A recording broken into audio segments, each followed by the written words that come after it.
A service of KIBMradio.com, the Internet's home for an all old-time radio.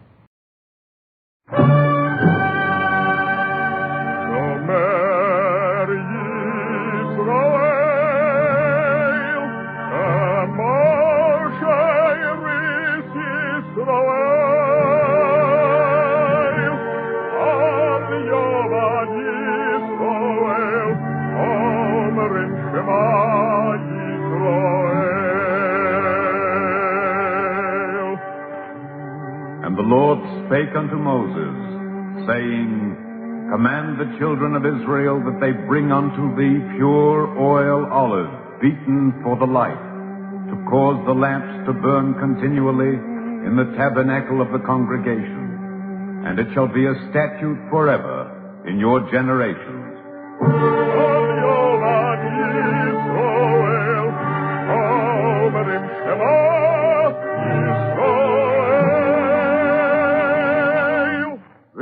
Eternal light.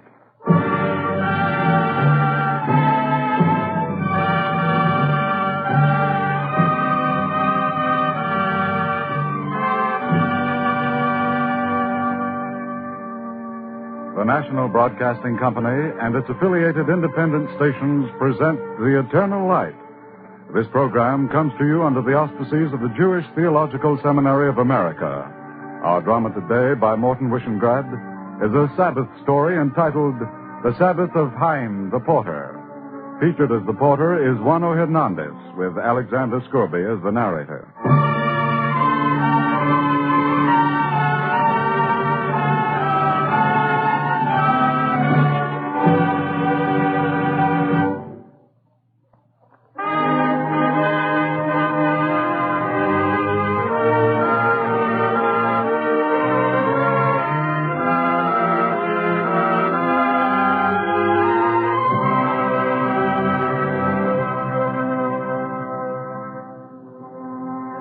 Very many years ago, in the town of Modlin, which is not far from Warsaw, there lived a simple street porter named Chayim. Each day in the market square, Chayim the porter would stand and wait for trade. For a single penny, he would carry the baggage of a visiting merchant. For 2 pennies, he would load his broad shoulders with boxes until his back was bent in two. And Chayim would smile a little smile under his burden and greet the passers-by. Good day to you, Isaac the bookbinder. A very good day to you, Chayim the porter. A very fine sermon yesterday, Rabbi. Thank you very much, Chayim the porter. I'm glad you liked it. And Chayim would stoop a bit lower under his load until it seemed that a box would be walking along on 2 feet of its own. I didn't realize these boxes were so heavy, Chayim. Here are 3 pennies. Thank you, Nathan the cobbler. But give me only 2 pennies. 3 pennies are too much. As you wish. Thank you, Nathan. Don't mention it, Chayim. Chayim would wrap the 2 pennies in a bit of paper. Then he would run to the courtyard of the house where he lived. He would stand for a while and look up. Hannah. Hannah. Chayim? Hello, Hannah. Hello, Chayim. That's a new kerchief you're wearing. No, it's the same one. They would just look at one another. Chayim the porter and Hannah his wife. Chayim of the broad shoulders, Hannah of the white kerchief. And he would say, Hello, Hannah. She would say, Hello, Chayim. And the neighbors would look on and smile. Chayim the porter and Hannah, they're making love again. Hannah, guess what?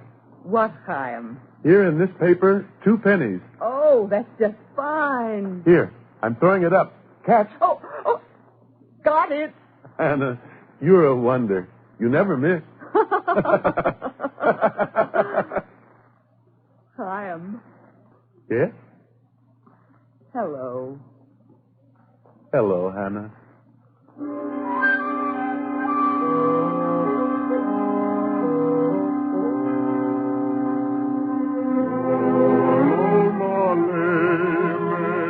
Chayim of the broad shoulders, Hannah of the white kerchief.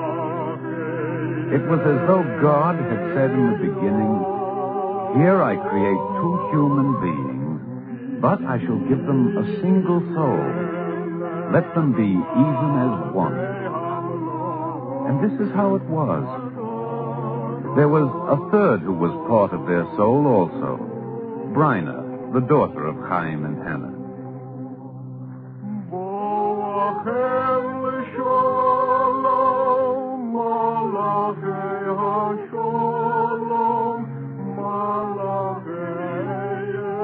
Chayim and Hannah and Bryna.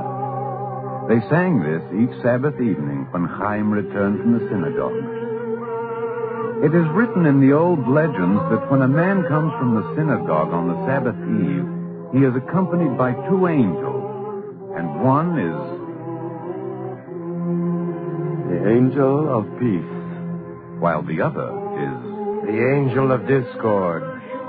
And when the angel of peace sees that the candles have been kindled and the house is clean and the white Sabbath cloth sparkles on the table, the good angel says, Shabbat Shalom. May heaven grant that so shall it always be in this house. and the angel of discord, so the legend says, even against his will, the evil angel must say, Amen. Shabbat Shalom.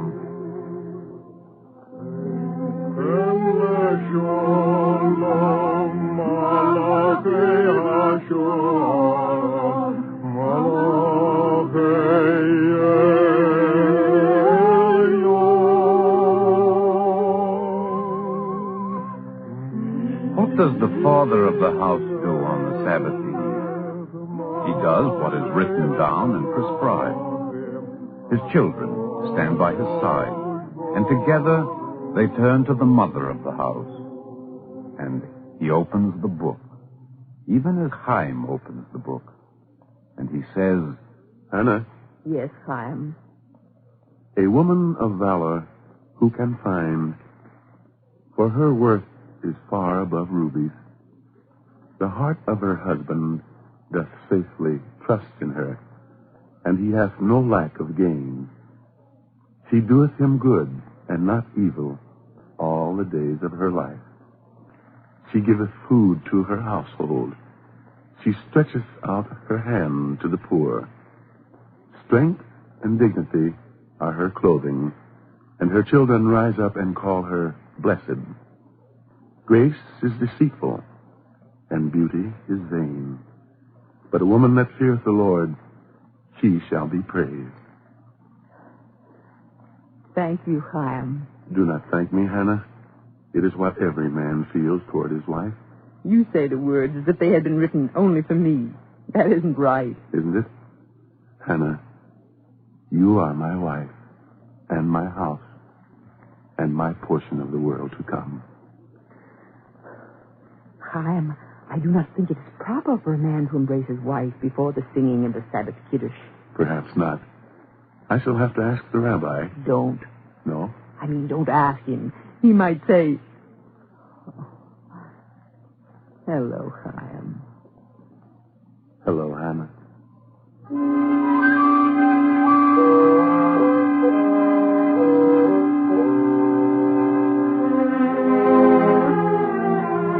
So was each Sabbath eve in the house of Chayim the porter.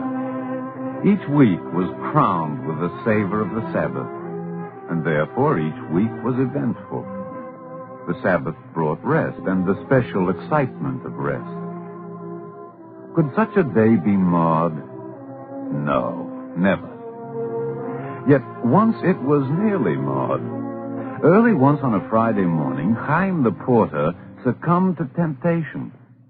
The temptation was very great. A whole ruble? A whole ruble, Chayim the porter. For me? For you. Just carry this case of books to the town of Chelm. It's only 6 miles. A whole ruble? Hannah can make a roast. We can have 2 loaves of bread. I can even buy her a new kerchief. Then you agree? No. Chayim, a ruble is a great fortune. I will not be able to return in time for the Sabbath. Only 6 miles? Say 3.5 hours to get there, 2 hours to return. There'll be plenty of time. No. A ruble can buy a roast. No. 2 loaves of bread for the table, not just 1. 2 loaves are prescribed by Sabbath custom. No. Then Hannah will not have a new kerchief. You say I can be back in time? Plenty of time. It's only 6 miles. And 6 miles back. To Chelm, it's mostly downhill. Why, for a man like you, that's child's play. Thank you, Isaac the bookbinder. I will carry the books to Chelm and be home in time for the Sabbath.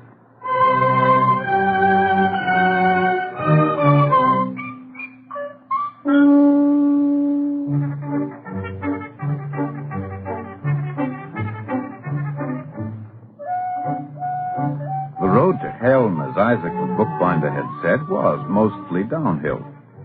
Still, there were nearly 100 books for Chaim the porter's broad shoulders, and so it was past noon when Chaim reached the town of Helm.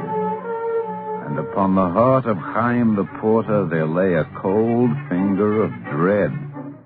If the road to Helm was mostly downhill, the road from Helm was mostly uphill. Chaim the porter stood as one who has been stunned by a blow. Stanislaus. What is it, Pan Chaim? It will be dark soon. I shall not be home before the Sabbath. Sabbath is on Sunday. My Sabbath begins tonight. Stanislaus, will you drive me back? The horse, he is old. Please, Stanislaus. The horse, he has sore feet. Stanislaus, when I die, I wish to enter paradise. Who will admit a Sabbath breaker into paradise? I wish also to go to paradise, Pan Chaim. I will make you welcome there, Stanislaus. But perhaps my horse will be in paradise. Pan Stanislaus, he will say, you worked me hard, and I had sore feet, and I was old. What shall I say to the horse, huh? I will explain to the horse. 1 ruble. A whole ruble? The horse, he's ready. Also the wagon. Yes, Stanislaus. What is a ruble? Even for a man like me, when it is a question of breaking the Sabbath. And paradise, Pan Chaim. Get in the wagon.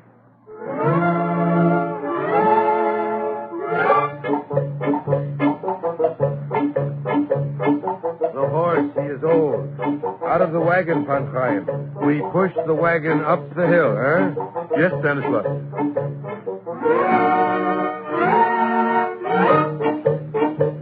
The hill goes down now. We hold the wagon back, Pan Chaim. Why hold it back? The horse. Sore feet.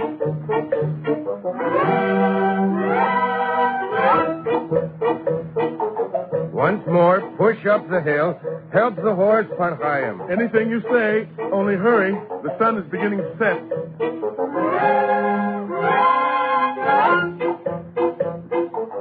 Push, Pan Chaim, push. We've almost reached the village. Yes, yes. Very good, Stanislaus. I'm pushing.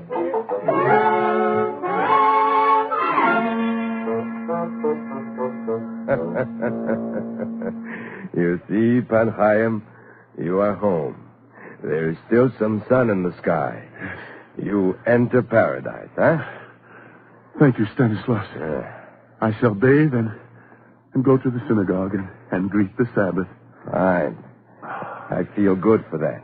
Stanislaus. Yes? I did not mind pushing the wagon up the hill. No? No. Nor holding the wagon back downhill.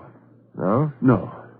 Nor paying you this ruble, although it is more money than I have ever received. But Stanislaus. Yes, Pan Chaim? I understand why you came. I understand why I came. But why did we have to take along the horse?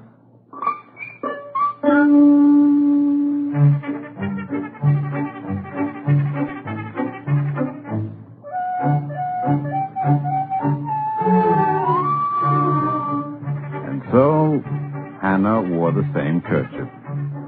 Chaim bathed and put on his Sabbath clothes and went to the synagogue.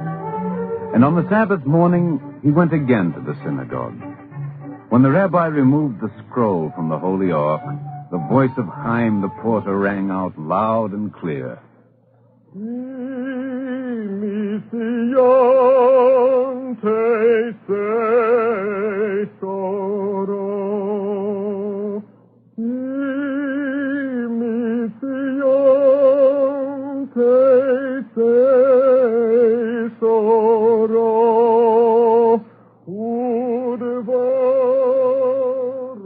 And this is what Chayim the porter sang.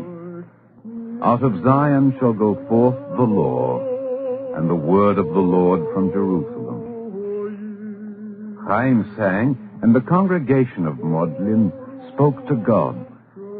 Thine, O Lord, they said. Thine, O Lord, is the greatness, and the power, and the glory, and the victory, and the majesty. For all that is in the heaven and in the earth is thine. Thine, O Lord, is the kingdom.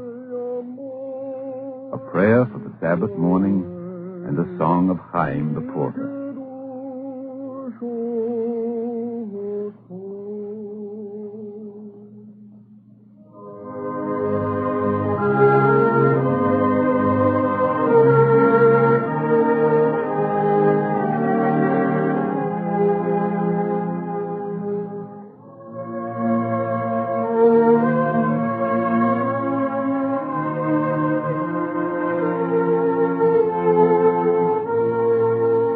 No one in the town of Modlin could sing the prayer Kimet Zion as well as Chayim the porter.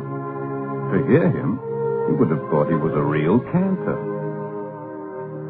After the morning prayers and the noonday meal, Chayim would sometimes go to the house of Nathan the cobbler, for Nathan had some learning, and Chayim had reverence for learning.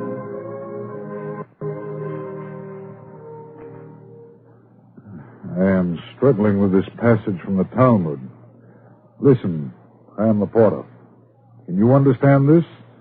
The laws concerning the discovery of having unconsciously sinned through uncleanliness are 2, subdivided into 4. That's what is written down? Word for word. I see why you have trouble following it. Nathan, you are so wise. You will surely be admitted to paradise. Well, it is not altogether unlikely. After all, who is to be admitted to paradise? The righteous man. And what makes a man righteous? Good deeds. Exactly, Chayim. And how does a man learn to do good deeds? Through study. That is why it is written that one who is ignorant of God's law cannot be God-fearing.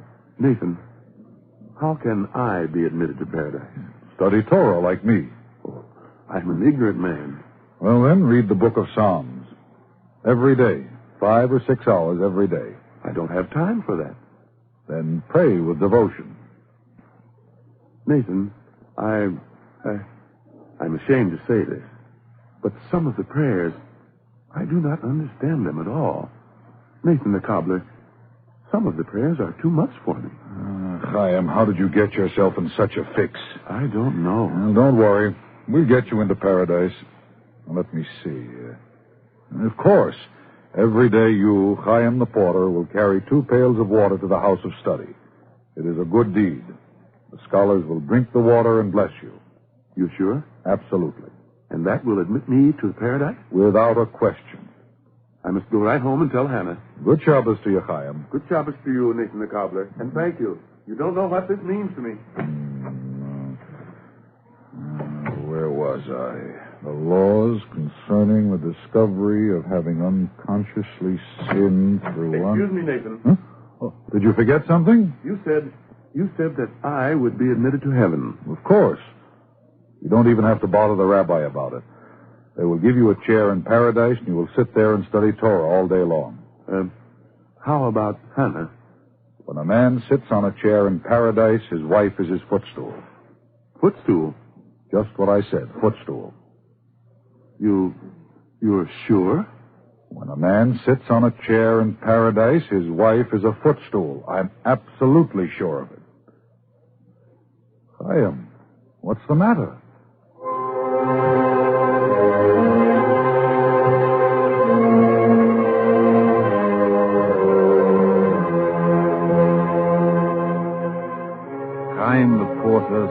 like Eliphaz the Temanite. A spirit passed before his face. Fear came upon him, and a trembling, so that his bones began to shake. Gone was the sweet savor of the Sabbath, and all that was left was a bitter taste and a terrible loneliness. He went to his house and sat in his chair, and his eyes were dull and staring. Hello, Chayim. Chayim, Yes, Hannah? what's wrong? Nothing? You always sing on the afternoon of the Sabbath. Do I? Yes. Today I think I shall not sing. Bryna will miss the song. Hannah, perhaps you are not the wisest woman. I do not know about such things. But for me, Hannah, you are like the lamp before the Holy Ark. The lamp that does not go out, neither by day nor by night. You are like the Sabbath cloth on the table. Like a good day. Like a blessed day. Something has upset you, Chayim. Something very bad. No, Hannah, nothing. Oh, something has. I know. You are good enough for me. Now and after. I don't know what you mean. You are my portion of the world to come.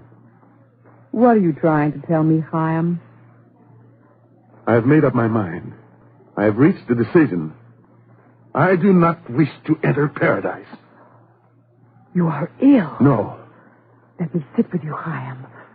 Oh, your head is hot. it does not matter. Oh, it matters very much. You must be well. You must be able to go to the synagogue this evening. Who will sing the 18 benedictions if not my Chayim? I do not wish to sing. What is Chayim the porter if he does not sing? You will go to the synagogue and the music will come from you. Atah echad v'shimcha echad. You are one and your name is one. You will sing that. No. How will you help it? You will have to sing. Listen.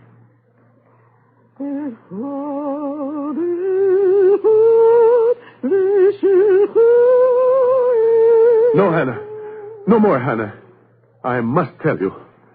I won't have you be my footstool. I won't. I shall bend down to you and raise you and make you sit beside me. We shall sit on one chair, both of us, just as we are doing now. We are so happy like this. Do you hear, Hannah? You and I, we are going to sit on one chair together. The Almighty will have to allow it. Hush. Hush, you are my Chayim. You are my Chayim of the broad shoulders. What will people say if they see tears in my Chayim's eyes? Hush. The Almighty will have to allow it. Oh, yes, Chayim. It will be allowed, whatever it is. You will go to the synagogue and you will sing, "You are one and your name is one," and it will be allowed. Sing, Chayim. Chayim, please sing.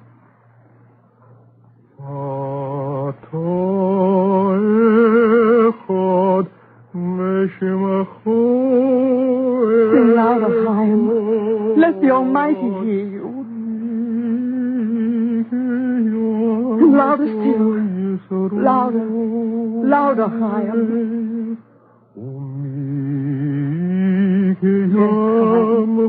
Yes, Chayim. Yes, he will hear you. He will allow. Oh, I know. Whatever it is you want, the Almighty will allow it. For you are...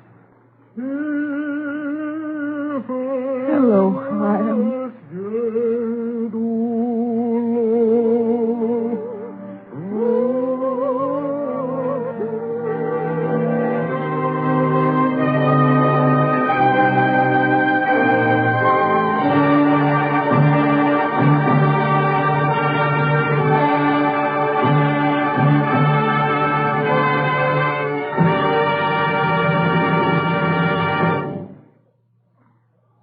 If you would like a free copy of the script just heard, write to The Eternal Light, 3080 Broadway, New York, 27 New York.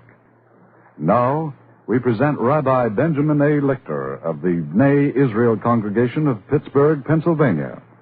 Speaking from Pittsburgh, here is Rabbi Benjamin A. Lichter.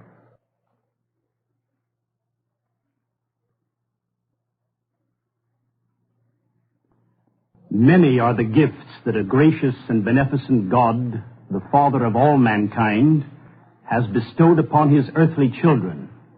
Among the most precious is the priceless institution of the Sabbath day, the day of peace and rest. Although given as a commandment to glorify the Creator of the world, it was nevertheless meant primarily to bring blessing and happiness to man. All great religions affirm that the Sabbath was created for man and not man for the Sabbath. To the Jew, this holy day of God was regarded first as a day of rest, when he ceased from his labors of the week, when he could refresh and recreate his physical and mental powers. He needs must toil to feed his body, but man is not a mere machine. He must not become a slave to his work, no matter how important that work may be.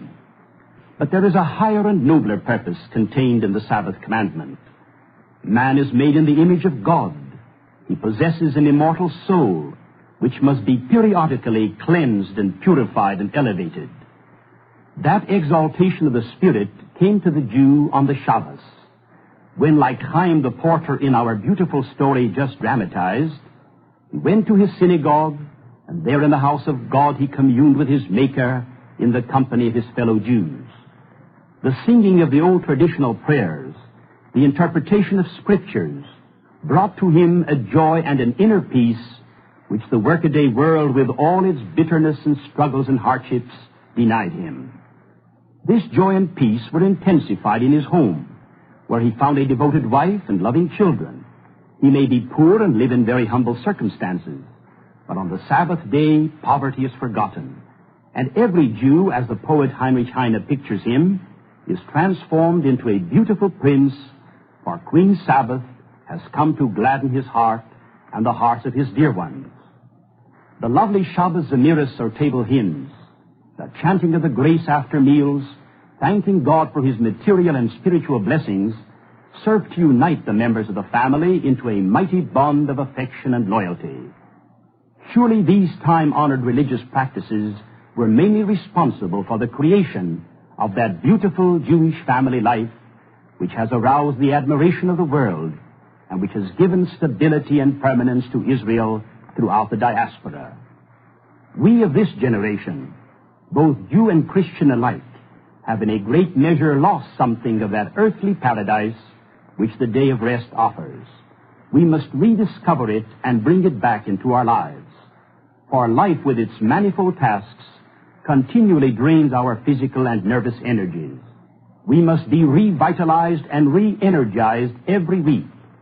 The hours of worship spent in church and synagogue, the renewed associations with loved ones and friends on the holy Sabbath day will give us the faith, the spiritual strength and courage so necessary these days with which to meet the burdens and the struggles of our daily lives.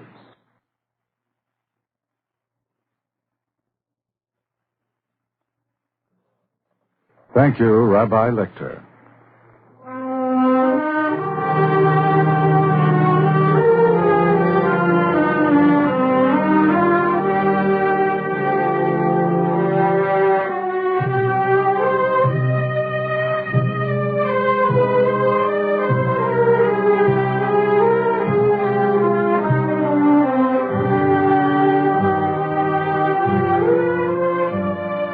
Our script today was written by Morton Wishengrad and based in part on a story by Isaac Loeb Peretz. The music was composed by Morris Momorsky and conducted by Milton Catons.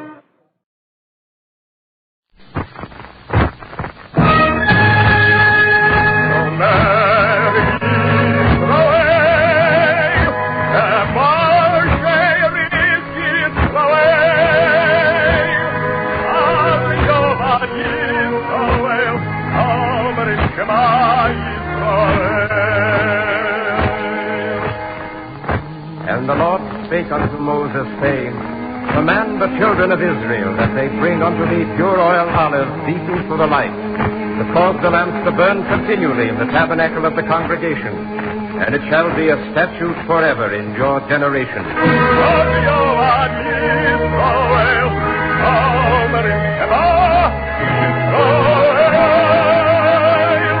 The eternal light.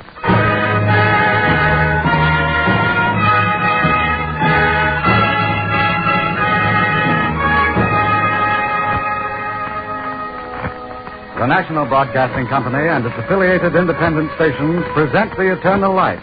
This program comes to you under the auspices of the Jewish Theological Seminary of America.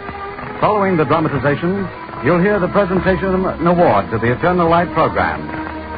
Our story today, written by Morton Wishengrad in observance of American Brotherhood Week, is entitled The Pastor of Eindhoven. Featured in the title role is Carl Swenson.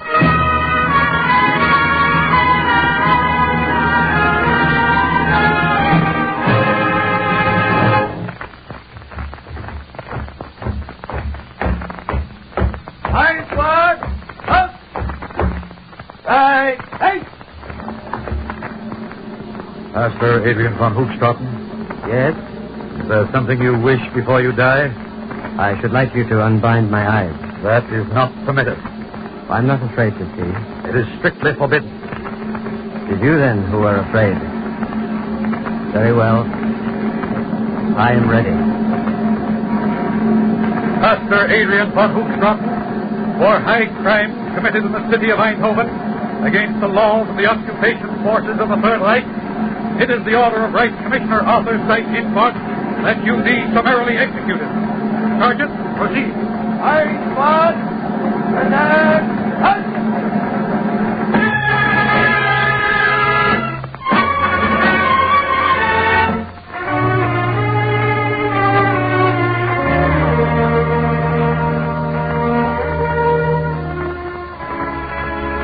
He was called Pastor Adrian von Hoogstraten, but that was not his name.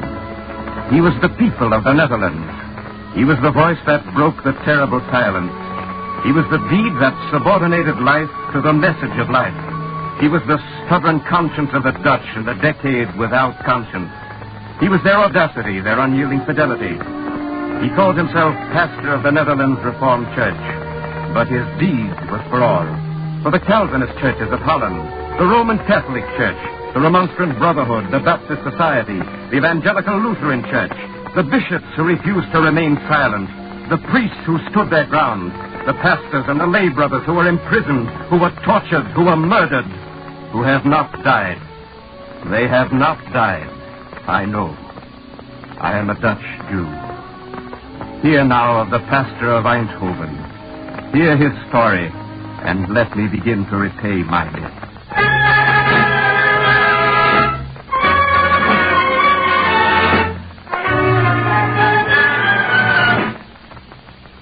You sent for me, Gauleiter? Come now, Pastor. Let's not be formal. Herr Schmidt will do. You sent for me, Herr Schmidt? That's better, Pastor. But I didn't send for you. Shall we say I invited you, and you were kind enough to accept my invitation. What do you want, Herr Schmidt?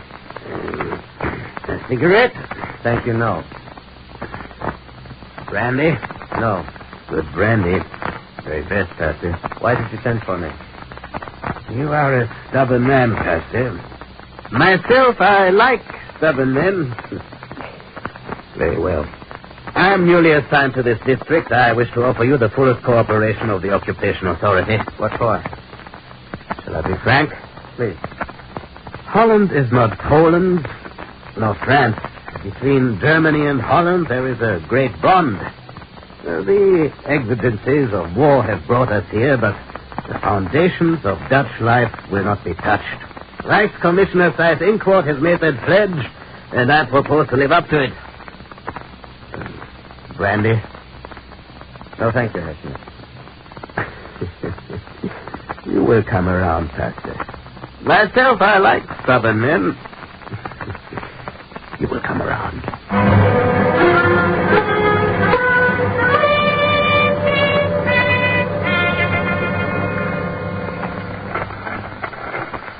Can you bring it in, Pastor? Yes, I think so, Cornelius. Baron, I think you had better stay near the window and keep an eye out just in case. Radio Orange, speaking to you from London. I am happy to introduce the Prime Minister of the Netherlands government in exile, Professor Peter Zebrowski. People of the Netherlands, I read to you from a joint statement made yesterday by the Dutch hierarchy of the Roman Catholic Church and the pastors of the Reformed Church of the Netherlands. We declare most emphatically that collaboration with the Nazis is forbidden by conscience. If refusal to collaborate should demand sacrifice from you, be strong. Shut the radio. And constant in the conviction that you... What is it, Baron? Yes, Smith. Come to the church. Soldiers with him. They're carrying something. Remain here, both of you. Where are you going? I think Herr Schmidt wants to see me. But I'm rather fond of this church. I prefer to see him outside.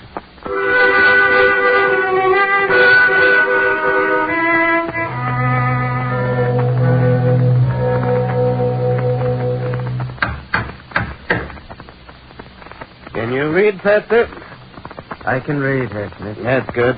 Effective 1 minute past midnight Monday, all Dutch Jews may not appear without the distinguishing badge of the Star of David. I can read, Herr Schmidt. We shall expect you to read this order from your pulpit on Sunday morning. It would seem to be superfluous, Herr Schmidt. Mine is a Protestant congregation. The order hardly affects them. Nevertheless, you will read the order. It should interest them. Yes, Herr Schmidt, you're quite right. They will be interested in the order of the Rice Commissioner.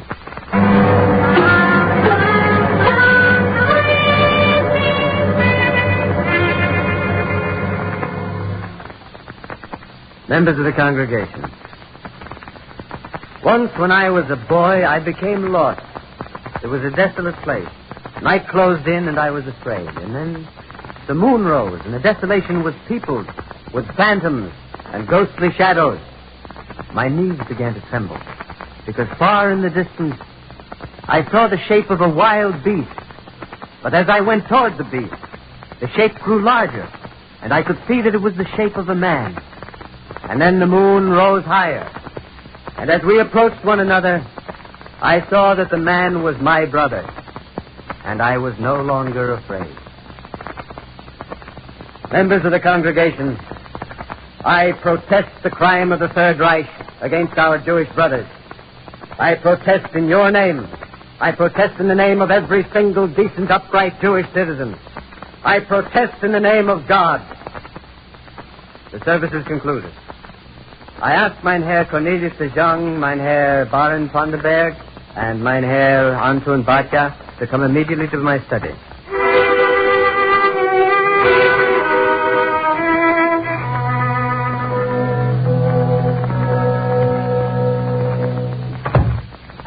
Cornelius, you might bolt the door before you sit down. Well, Pastor? Cornelius, how many sewing machines do you have in your factory? 25. And you, Anton? Oh, about twice that. Very good. Baron, you brought the designs? Here it is. Quite simple. I've got plenty of cloth. With 2 cutters, I can make enough in a few hours for the whole town, including the children. Cornelius, Anton, Baron here agrees. Are you willing? It's a risk, Pastor. But there's a greater risk, Cornelius. The risk of inaction and silence. All right, Pastor, I'll call my workers. Anton? We're supposed to be making German uniforms, Pastor. It will be a pleasure.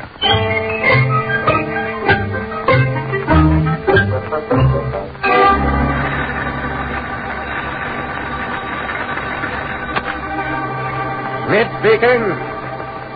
What's that, Captain? No, absolutely not. Captain, don't be an idiot. You can't arrest every man, woman, and child in the city. This is the pastor's work. We attend to him first.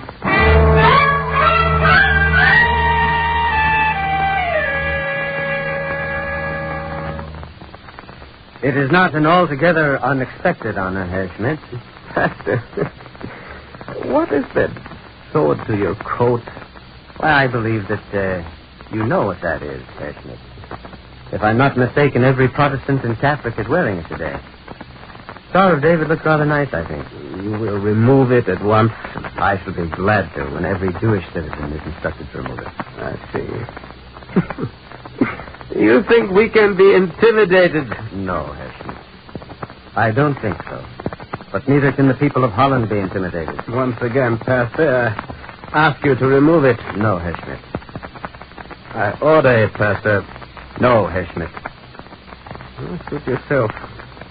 We know quite well how to distinguish between a good shepherd who looks after his flock and the clergyman who abuses the pulpit to agitate against us. Good day, Herr Schmidt.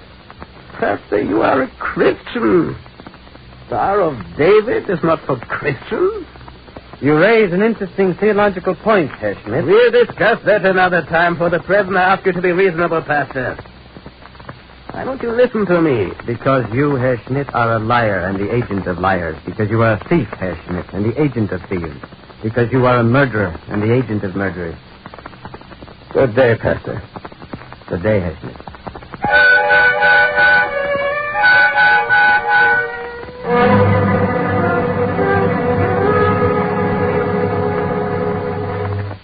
Cornelius, put away the revolver. Anton, you're being foolish. Put down the gun. Pastor, when they come for you, it's going to cost them something. They will not come for me. Put the weapons away. No one will come for me. How do you know? They are interested in proving that the Dutch people collaborate with them. They will not come now. I don't like it. Do as I say, Cornelius. Anton, do you have Herr Schmidt's latest order? It's what we expected. All Jewish business establishments must be clearly marked Jewish. We are forbidden to trade with them. Anton, you may inform the townspeople that I shall continue to buy my bread in Mynheer Korn's bakery. For heaven's sake, Pastor, exercise some discretion. Use a little moderation. Moderation, Cornelius? That is what Herr Schmidt would like. For me to speak the truth moderately. I don't know what that means. Truth is not told by halves. The sword does not cut by halves. The fire does not burn by halves. A moderate truth is half a lie. No, Cornelius, if I do not buy my bread in Mynheer Cohen's bakery, I shall become a lie. We can't afford to lose you, Pastor. Mynheer Cohen cannot afford to lose my few pennies. He's not a rich man. The bread of the needy is their life. He that taketh away his neighbor's living slayeth him, and he that defraudeth the laborer of his hire is a shedder of blood. Pastor! Yes? Nothing, Pastor. Nothing at all.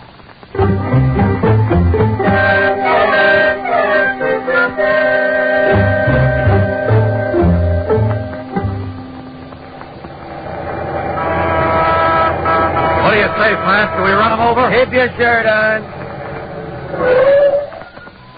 I'll take care of him. Get out of the way and let the truck pass. There are young women in the truck. They're Jews. Where are you taking them? Maybe you want to come along. We're taking him to the officers' hotel. Soldier.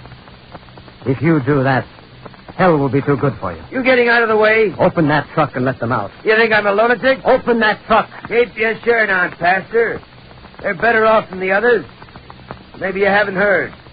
Now get out of the way. With you in a second, Franz. I beseech you in the name of God, do not do this. Now why don't you be nice? If you have a conscience, if you're a man, you'll go no further. Look, I don't like you. I don't like your face. I don't like the way you comb your hair. So go back to the church and play your organ.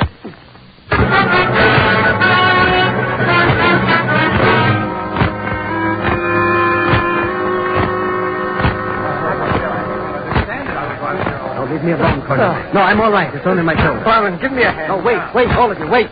Listen! People! All of you, listen to me! I have stood in the pulpit and spoken to you of mercy. I have deceived you. I have preached falsely to you. Everything I have preached is a lie. This is the truth. Do not be docile. Do not be loving. Carry fear in your heart. Hold anger like a sword in your hand. Hate. Learn to hate. Let it fill your days. Let it sleep on your pillow at night. There is no goodness, no peace, no mercy, no love, no justice in this world. There is only evil. So train for evil. Place a callous on your soul. Put steel in your heart. Put... No, that's wrong. It's wrong. Forgive me. I spoke in anger. My words were false. You know they're false. Now, if the enemy is hateful, shall we become like the enemy?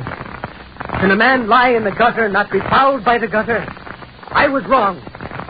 When one prayeth and another curseth, whose voice will the Lord hear?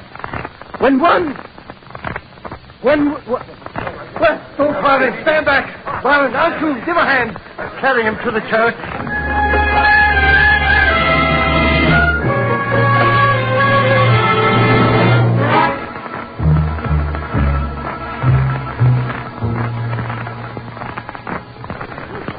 Pastor, they're coming. Cornelius. Not this time, Pastor. I'm not putting down the gun. Cornelius, I forbid it. Antun, Baron, der Cape. No gun. I forbid that. Not now, Pastor. They don't get you. Cornelius de John. Who am I for you to give your life? Is my blood more red than yours? Let them come. We have to live with ourselves. Are we going to stand here and let them take you? Yes. My work is finished. Your work begins. They are deporting the Jews. Hide them in your house. Save them. Hide them in your fields. Try to save them all, but save the children first. If they hunger, give them to eat. If they thirst, give them to drink. Pastor, promise. Cornelius, promise. They're coming. Live so that you may save life, Cornelius. Promise. I promise. Swear it, Cornelius. I swear. Antun. I swear it. Baron, I swear. Der Peter. Yes, Father, I swear. Now go through the back door. All of you, quickly. Leave me alone.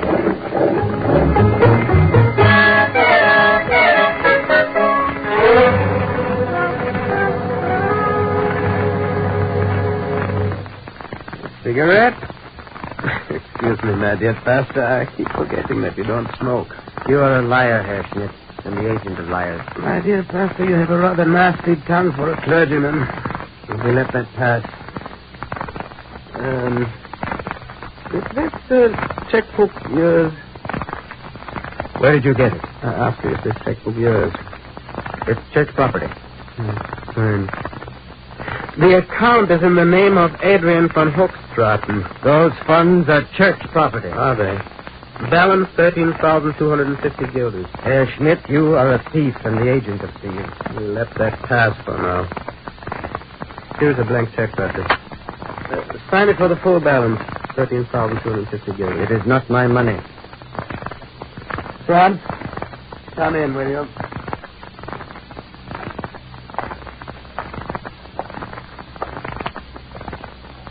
Sign the check, Pastor. The full amount. Make it out to me. It is not my money to give. It is not yours to take. Shall I tell you what the account is for? Jewish war relief. Altogether superfluous now, my dear Pastor. There will be no Jews to relieve. Time. You are a murderer, Herr Schmidt, and the agent of murder. Trump, assist the Pastor. Pastor, note this technique. Absolutely sound. There's nothing vulgar about the method. You may stop, Trump.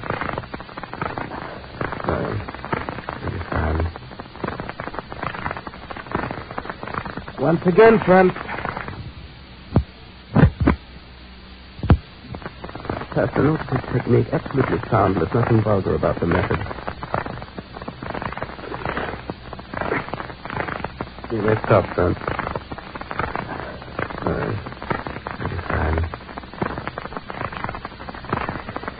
Once again, Trump.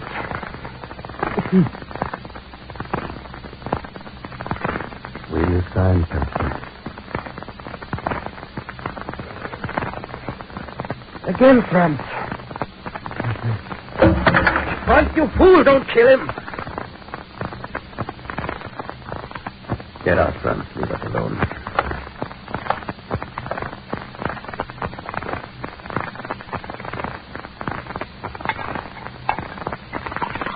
Here, drink this. No. You stubborn. I have an order in my pocket. Your name is on that order. Shall I read the signature? Reichscommissioner for the Netherlands, Arthur Seiss in court. Sign that check, Pastor. Make it out to me. Order will be torn up. You do not understand. On the contrary, Pastor. You do not understand. The order in my pocket is a sentence of death. Yes, You do not understand. I must say it to you, since there is no one left to say it to.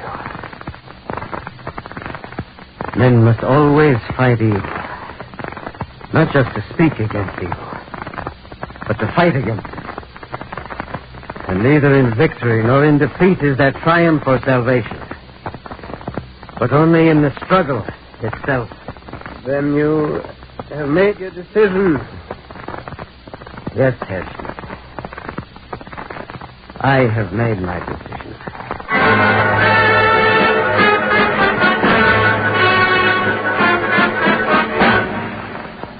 Pastor Adrian von Hofstraten, for high crimes committed in the city of Eindhoven against the laws and the occupation forces of the Third Reich, it is the order of Reich Commissioner Arthur Scheichenpot that you be summarily executed.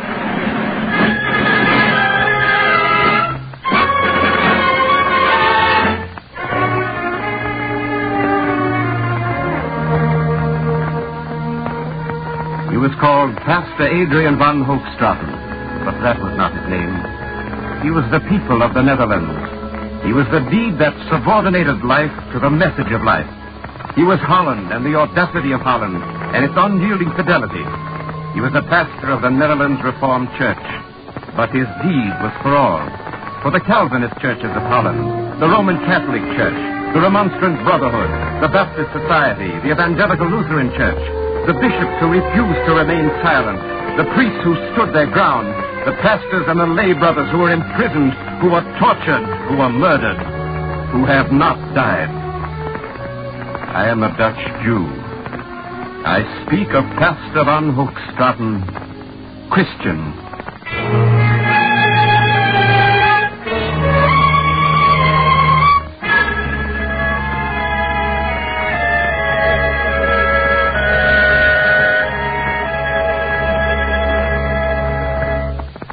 If you would like a free copy of today's script, write to The Eternal Light, 3080 Broadway, New York, 27, New York.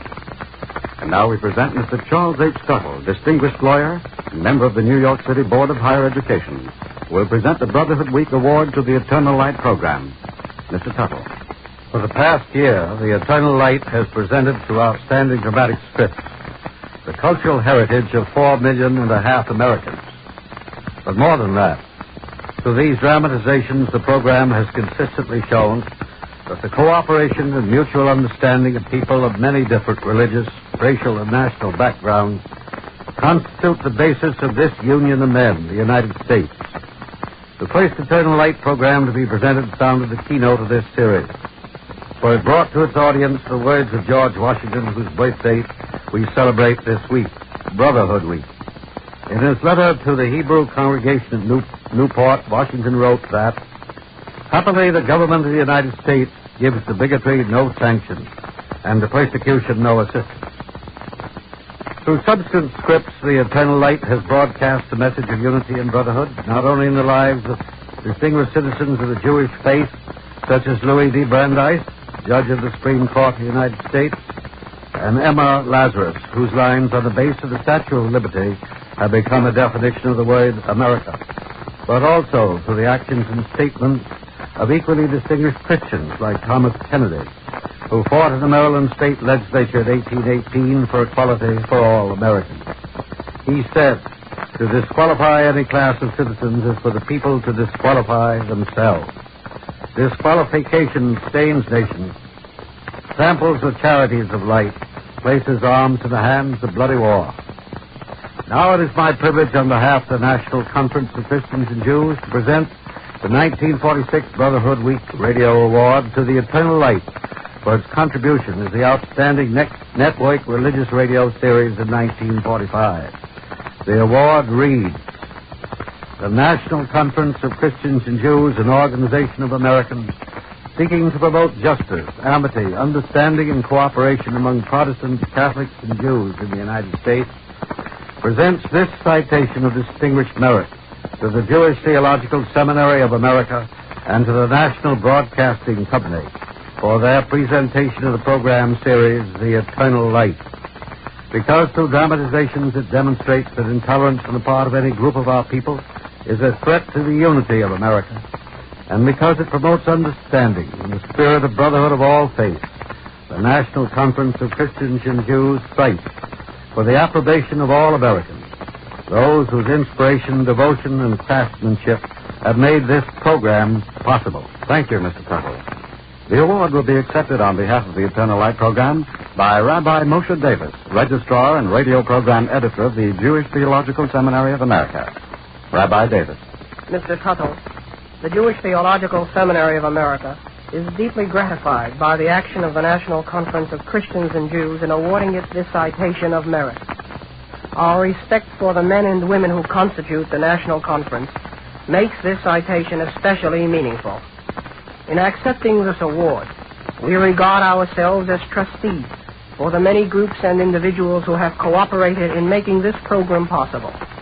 The Eternal Light is the composite achievement of the National Broadcasting Company and its officials who have initiated this program, of the National Radio Committee, which includes all Jewish religious approaches, of the artists and scholars who prepare the programs, and of the millions of listeners who have encouraged us in this work. The purpose of the Eternal Light is to recount in dramatic form the story of men and women who sanctified God's name by their daily acts of living. We relate from the book of our religious tradition those historic events which may strengthen us to face the problems of the present world. We tell the story of those individuals, children of all people, who have helped bring the message of humanity to man. This high award attests that these efforts have been deemed worthy by men of all faiths. The continued reward to all those associated on the Eternal Light program is the service they are rendering in bringing men to renewed faith in God and teaching them the more profound truths of loving kindness for fellow men. Thank you, Rabbi Davis. The Eternal Light is written by Morton Wishengrad. The music was composed by Morris Momorsky and conducted by Milton Cadams. Cantor Robert H. Siegel sang the liturgical music. Featured as Pastor Adrian von Hoogstraten was Carl Swenson. The entire production was under the direction of Frank Papp. This is NBC, the National Broadcasting Company.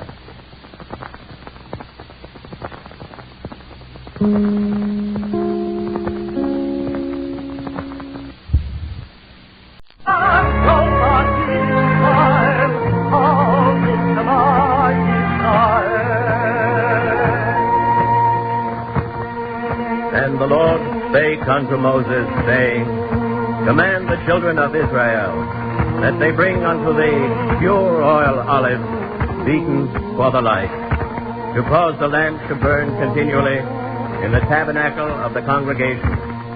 And it shall be a statute forever in your generation.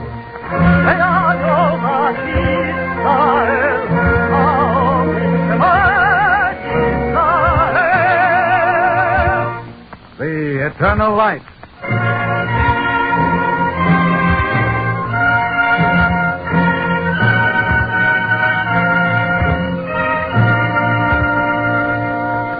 The National Broadcasting Company and its affiliated independent stations present The Eternal Light. This program comes to you under the auspices of the Jewish Theological Seminary of America. Our script today is Morton Wishengrad's story of the philosopher Moses Mendelssohn. Featured in the title role is Peter Capell. The narrator is Morton Wolfson.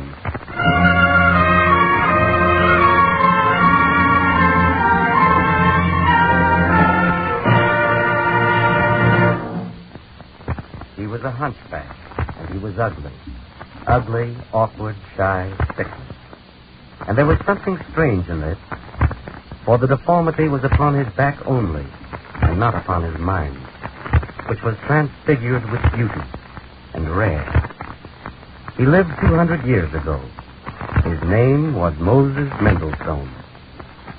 The prophet that hath a dream, let him tell a dream.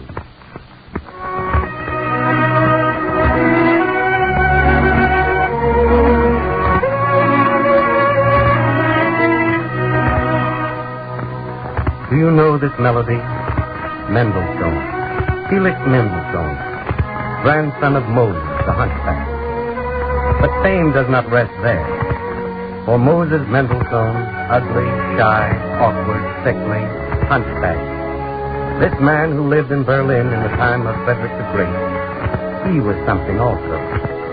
First he was a Jew, then he was a philosopher, and finally, if you look further, he was the universal man.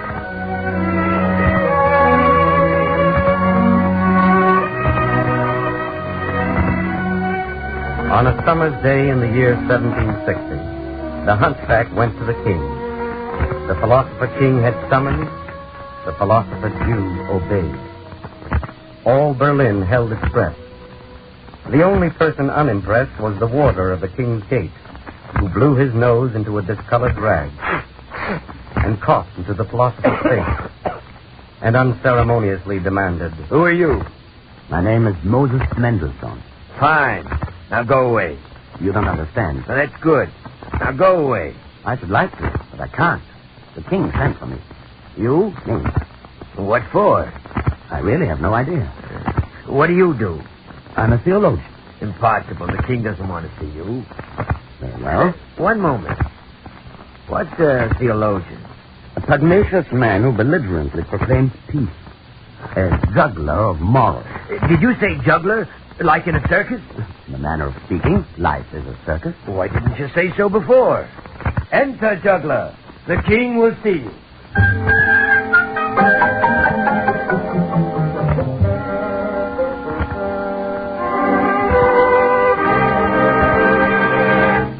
Mendelssohn, how dare you?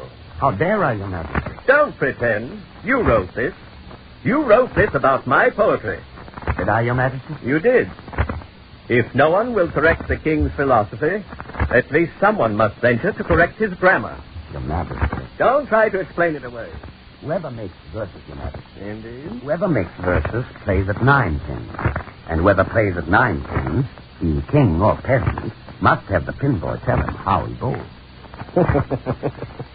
I can't say I wasn't warned about you. You may be seated, philosopher. Your Majesty is most condescending. Thank you. I have a question, Mendelssohn. Which form of government is the best? Sire, I cannot answer. You will answer if I command it. I cannot, Your Majesty. It is like asking which food is the most wholesome. Every climate and age, every sex and profession requires different answers. Go on. That is all, sire. Each stage of civilization requires a new form of government. How will you know whether government is good in each stage? No government is good enough. Take care, Mendelssohn. You'll become a reformer, and then I shall have to relieve you of your head. I do not care much for reformers, Your Majesty. No? I'm glad to hear it. They're ruthless people. They must be. Every reformer is a fanatic who lacks consideration for other people's feelings. I dare say. Only, Mendelssohn, where was your consideration for my poetry when you wrote your criticism? Your Majesty, where was your consideration for literary criticism when you wrote your poetry?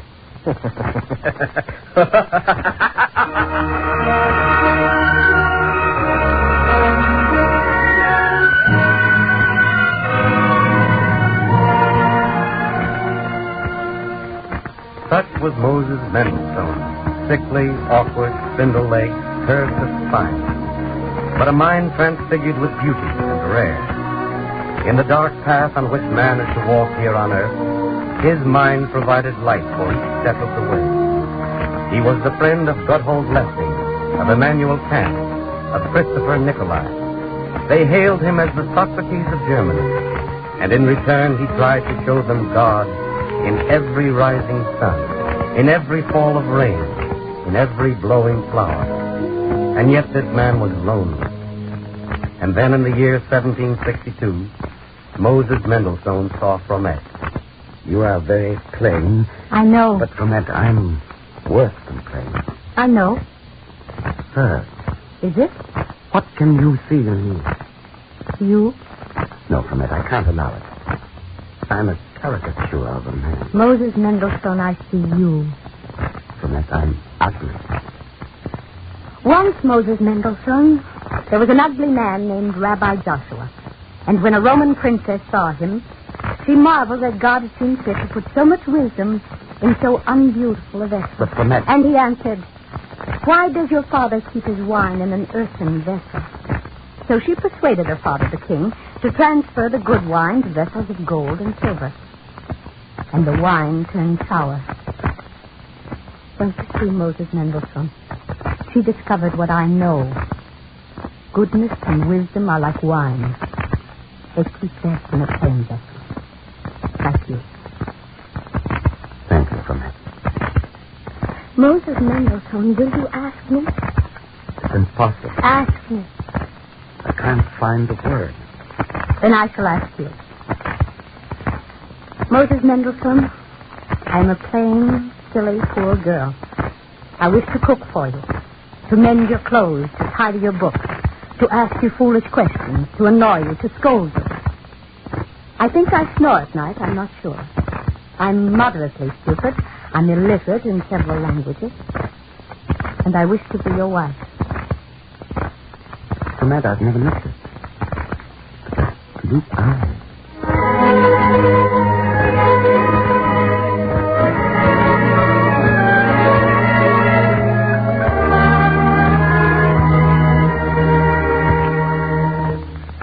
Blessed art thou, O Lord our God, King of the universe, who hast created joy and gladness, bridegroom and bride, mirth and exultation, pleasure and delight, love, brotherhood, peace, and fellowship. Soon there may be heard in the cities of Judah and in the streets of Jerusalem the voice of joy and gladness, the voice of the bridegroom and the voice of the bride, the jubilant voice of the bridegrooms from their canopies, and of youths from their feasts of song. Blessed art thou, O Lord, who makest the bridegroom to rejoice with the bride. Bridegroom. Yes. We come now to an ancient marriage custom. Even on this day of your gladness, you may not forget the yearning of Israel for its ancient home. This glass is a symbol of the Temple of Jerusalem. Step on this glass and touch it. For so was the temple destroyed. And let this knowledge temper your joy.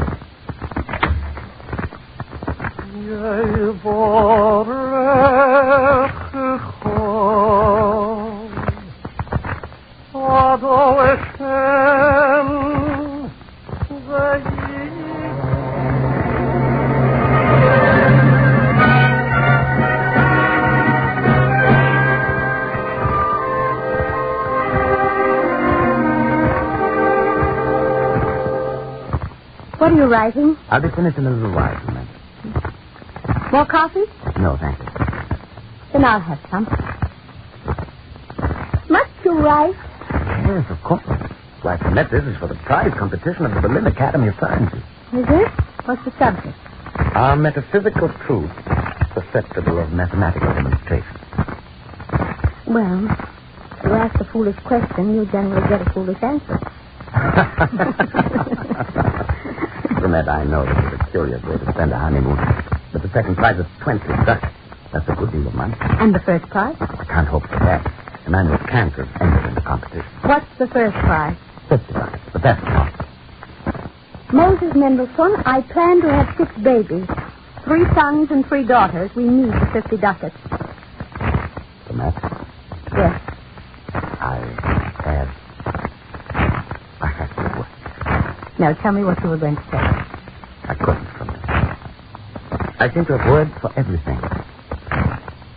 No words for that. That's good enough. Go back to your writing. I promise not to disturb you. I promise not for at least 10 minutes.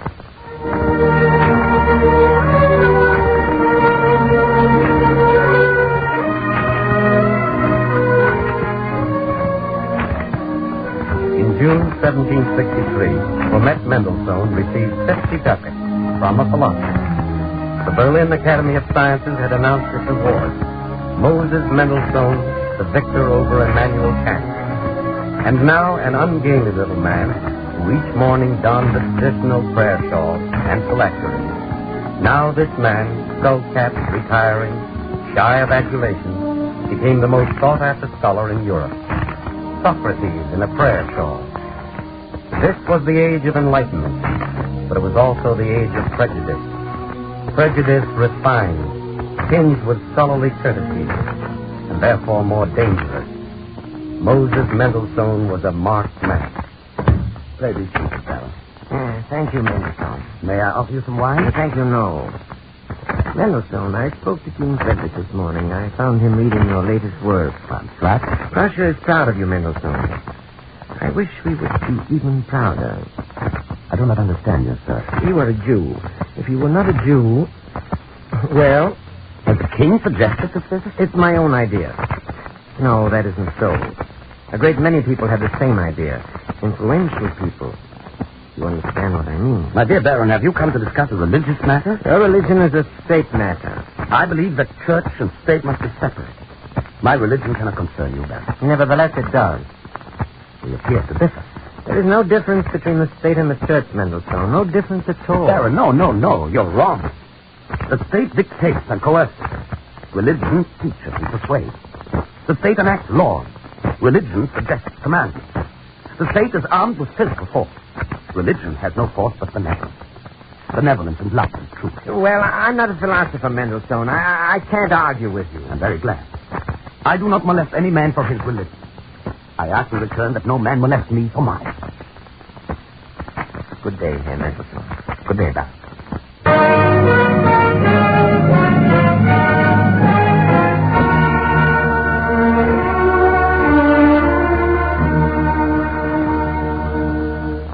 Mendelssohn, I'm surprised at your stubbornness. Your Majesty. This is the state of Prussia.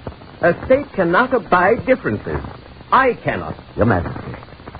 How manifold is God's word. How varied, how multicolored. Each man has his own peculiar countenance and speech. Well? Your Majesty, this is not philosophy. Difference is the design of creation. Sameness would frustrate that design. I have to consider the welfare of the state. You are arguing away from the point, Mendelssohn. It is the point, Your Majesty. Be strict as to the life and conduct of men. Make wise laws for them. But leave speaking and thinking to us.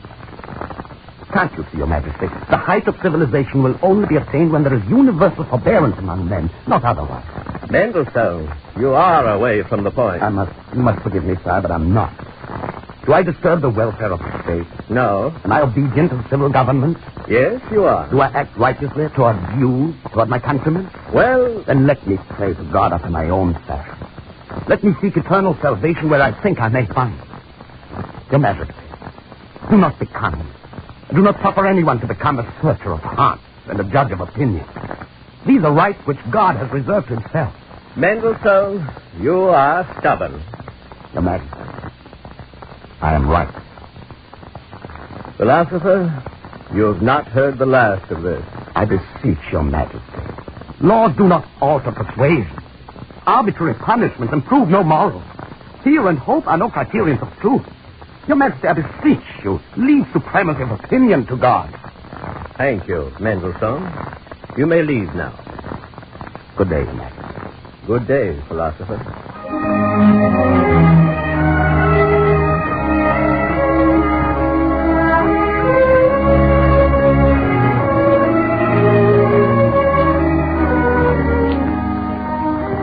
Not to end.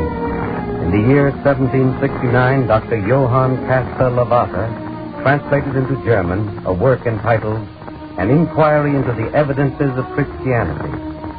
And Dr. Lavater did a strange thing. He dedicated the work to Moses Mendelssohn, and the dedication contained a challenge. Permit me to read the inscription, my dear Mendelssohn.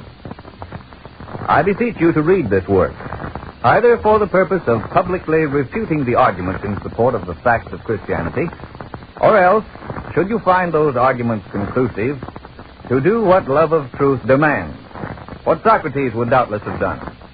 Why do you want to make this challenge, Doctor? I do not wish to engage in religious controversy. I'm terribly sorry, Mendelssohn, but I'm afraid it's too late. Too late now. The volume has been published. People will expect an answer. Naturally, people will expect an answer.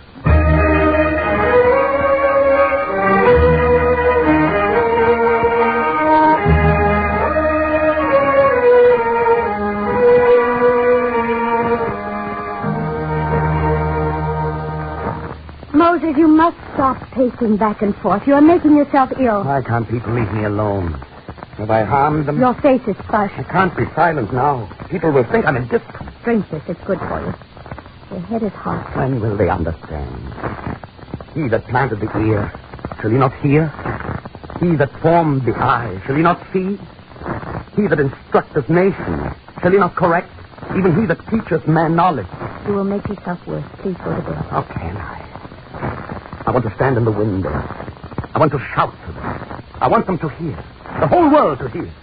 I want to say the house of God is accessible to all. God alone knows our secret thoughts. God alone searches the heart. We are but of yesterday.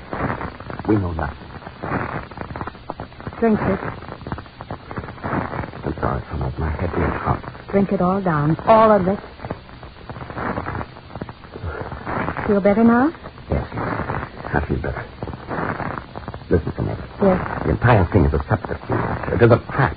Not only for me, but for all men. Then answer them. It's simple. If I answer, they will call me presumptuous and blasphemous. Then don't answer. That's even more simple. Keep still. But that's the catch. If I keep still, they will smile and say that I'm afraid or that I have no faith to defend. What are you going to do? I don't know. If people would only see that belief is something which no man can compel. Once belief is compulsory, men believe not through honesty, but through a penalty. And religion becomes a dead work. You will know what to do, Moses. I have faith in you. Now, please go to your bed. Please.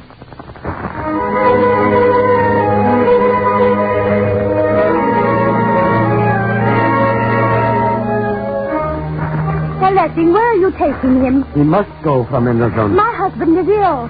Mendelssohn, shall I read your answer for you? No, thank you. I must not involve you in this. Let me my coat. Thank you. It's time. We're waiting a great many of them. Take the scarf for your throat, Moses. Thank you so much. All right. I'm ready.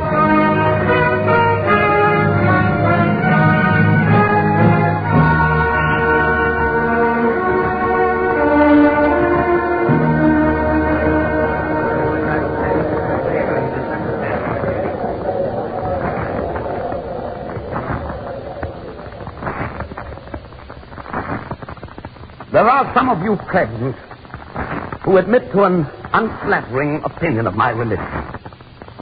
I wish to shame that opinion, but through virtue and not through controversy. Yet you insist on controversy. Then listen. My religion does not believe that only through Judaism is there salvation.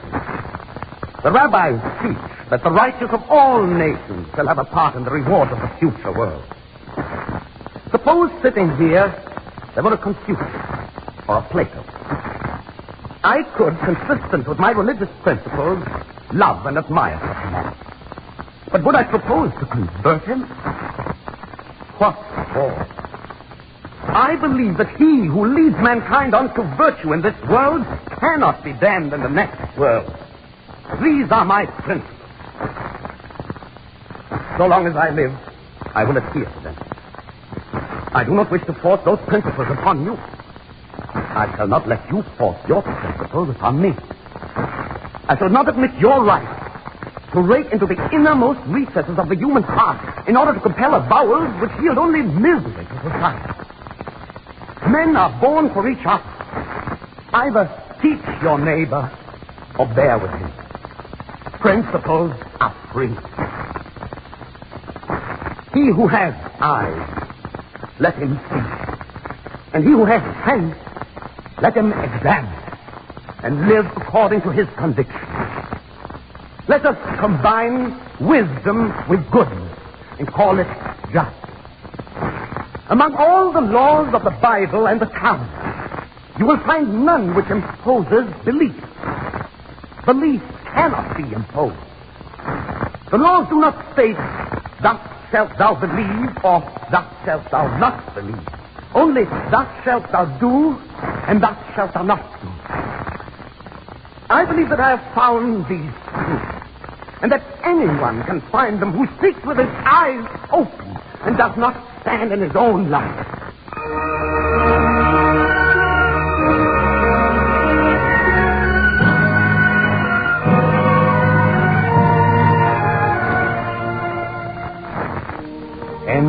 controversy that has not ended.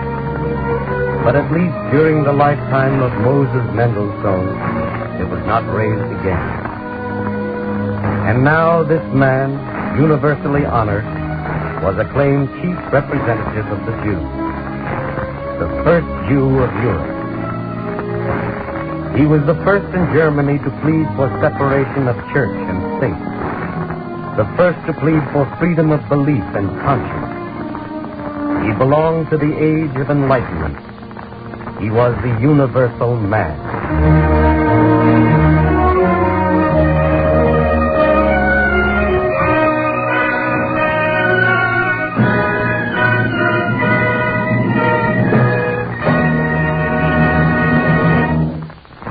If you would like a free copy of the script you just heard, as well as the talk which follows immediately, write to The Eternal Light, 3080 Broadway, New York, 27 New York. Now we present Rabbi Harry Halpern of the East Midwood Jewish Center in Brooklyn. Rabbi Halpern. At a time when misunderstanding and rancor still govern the relationship of man to his fellow men, when a large portion of the Jewish people and other minority groups still struggle for equality of political and social status with others, and when the religious faith of Jews must meet the challenge of new intellectual horizons, the work and personality of Moses Mendelssohn can do much to bring clarity in our thinking and courage in our actions. The effort to reconcile faith and reason has challenged the best minds of every age. Every advance in human knowledge brings with it the need for adjusting accepted and time-honored beliefs to new world views. For many Jews, unfortunately, this means the surrender of hallowed traditions and practices to every transient intellectual pattern.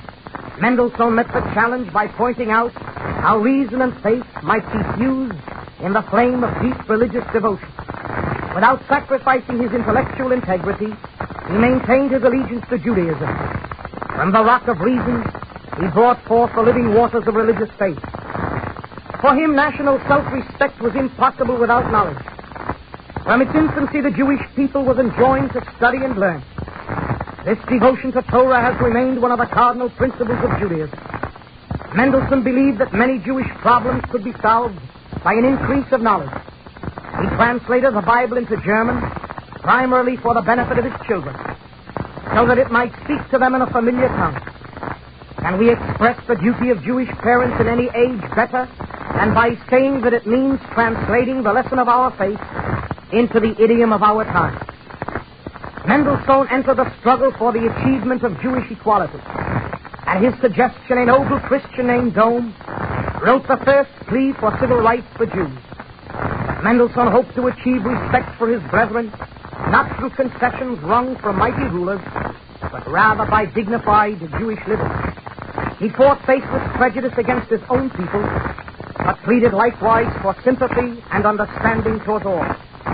In thinking, he fought for the greatest gratitude. In practice, he called for a strict adherence to the requirements of one's own religious faith. Mendelssohn is for us a shining example of the modern Jew who synthesized the noblest in Judaism with the best in modern culture. For us who are faced with problems similar to those which confronted his generation, there is much to be learned from his life. An open-minded loyalty to our own tradition, faithful observance of its precepts, a dignified but resolute battle for Jewish rights, and love and respect for all men. Thank you, Rabbi Halpern.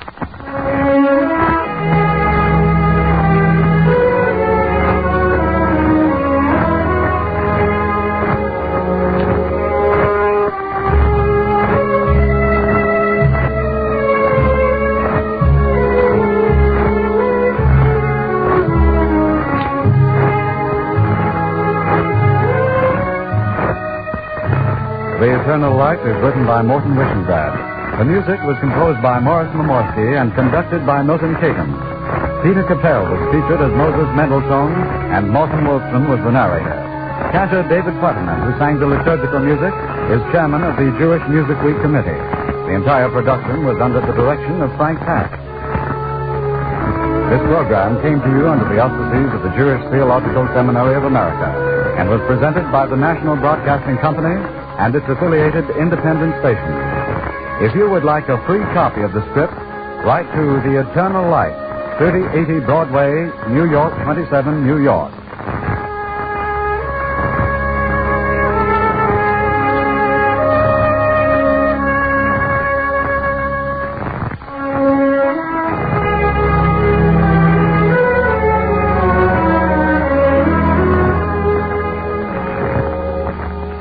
This is NBC, the National Broadcasting Company.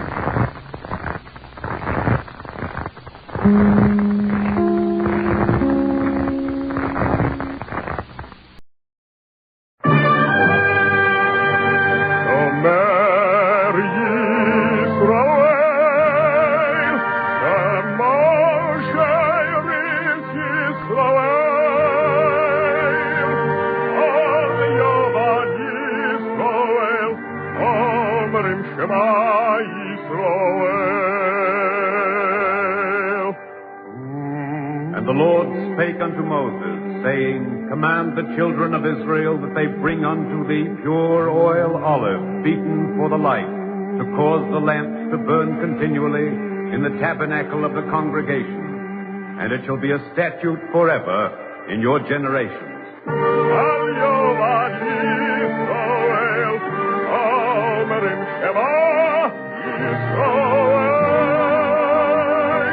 The Eternal Light.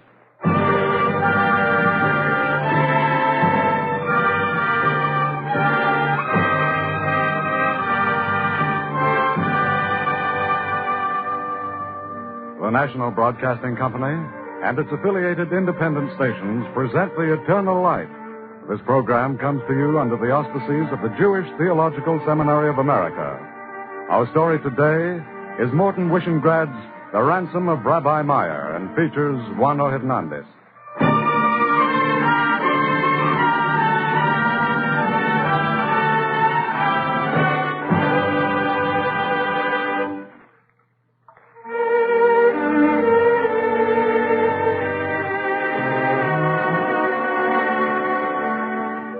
I have a story to tell you. It is yesterday's story, and therefore it is tomorrow's story. For what is eternity but perpetual time? And what is every present moment, if not preparation for the future? I tell you that the darkness of this day is no more and no less than your forgetfulness of the darkness that was. The thing is past, therefore the thing is not past. In the year 1286, in the German city of Rothenburg, I, Meir bin Baruch, was rabbi, even as my father had been rabbi, and his fathers before him. It was a time when Emperor Rudolf I Habsburg reigned over the land, and terror was not yet a system, and cruelty was only haphazard, and murder was still occasional. In the German city of Rothenburg, in the year 1286, life was not so bad. Still, there were humiliations to be borne.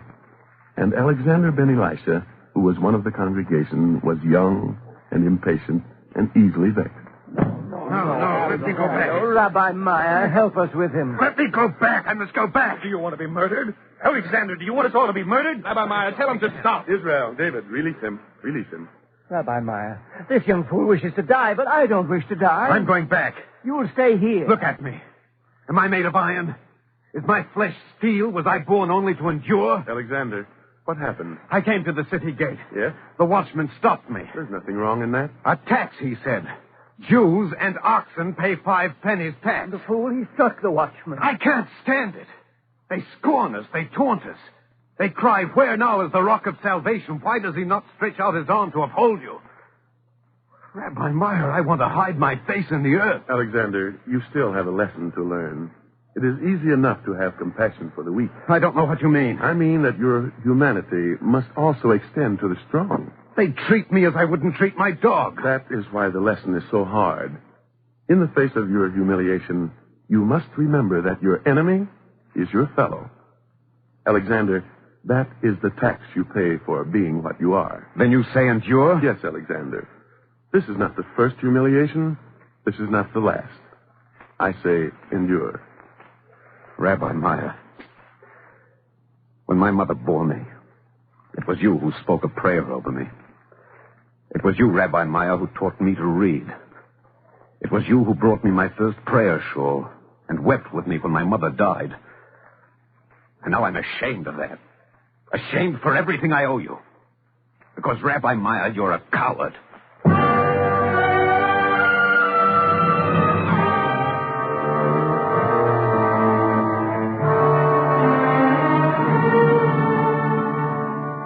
Yes, he was foolish and young and not a coward. And I was not foolish and not young, and a reasonable man, possessed of wisdom. There is such deception here. For how precious a good was my wisdom that was wise only to endure. Wisdom wise only to accept. Wisdom wise only to retreat, to suffer, to protest, and to wait. Truly, in this wisdom there is no fruit and no seed, but only a pale flower that deceives the senses and dies. Yes, in the year 1286, in the German city of Rothenburg, I was equipped only for endurance. Endurance to pay the taxes of the Emperor Rudolph. Glad to see you, Rabbi. Yes, Your Majesty. Israel, you might place the money on the table. Nothing of the sort. Nothing of the sort. Give it here. The silver is all there, Your Majesty. There's no need to count it. Oh, of course. I trust you. It's my Chamberlain. The man is a thief. Your Majesty, may I speak? Speak away, my friend. We Jews are only a handful in the city of Rothenburg. Yes? But we are taxed 7 times the amount of the entire population. You complain? Your Majesty, because of the tax, many in the congregation are without food. That is hardly my concern. My friend, I shall tell you something. In Munich, the Jews refused to pay the tax. I was no longer able to protect them. I understand. That's what I like about you. I never have to put my finger in your mouth. You understand at once. Thank you, Your Majesty. I assume there was a regrettable occurrence in the city of Munich. Most regrettable. But it will not happen in Rothenburg, you can be sure of that. You say the silver is all there? Every piece. Fine. Fine, very good. Unfortunate about Munich, unfortunate. Come again, Rabbi. Be sure to come again.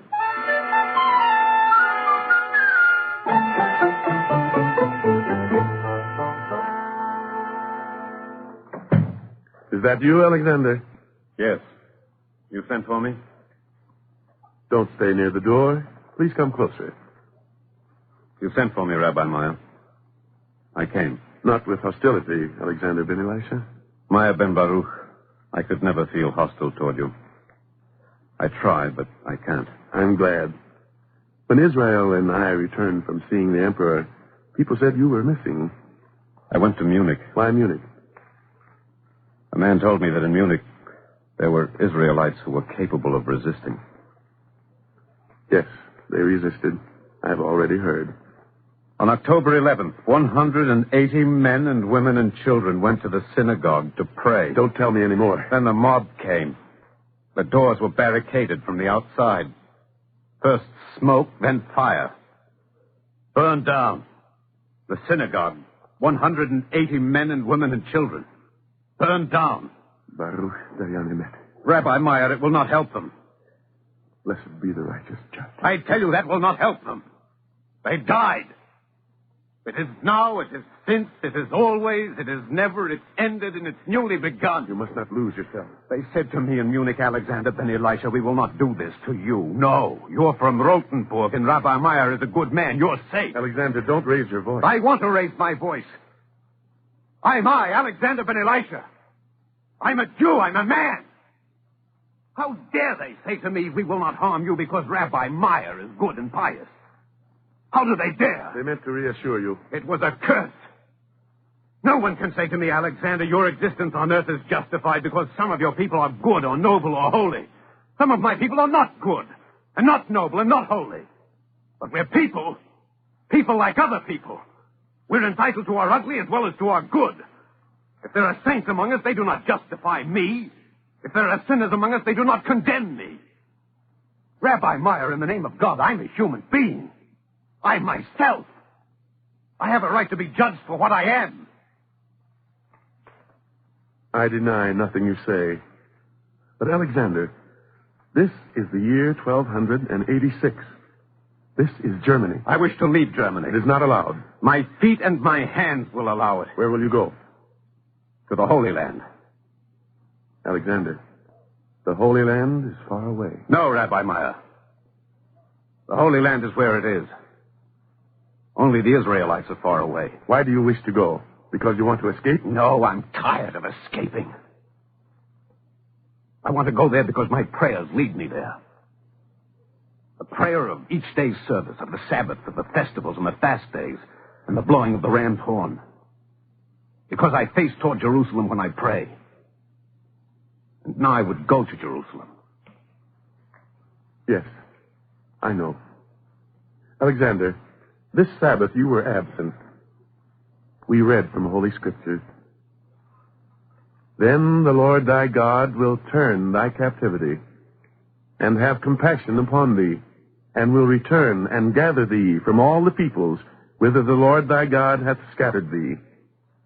And the Lord thy God will bring thee into the land thy fathers possessed. We read that.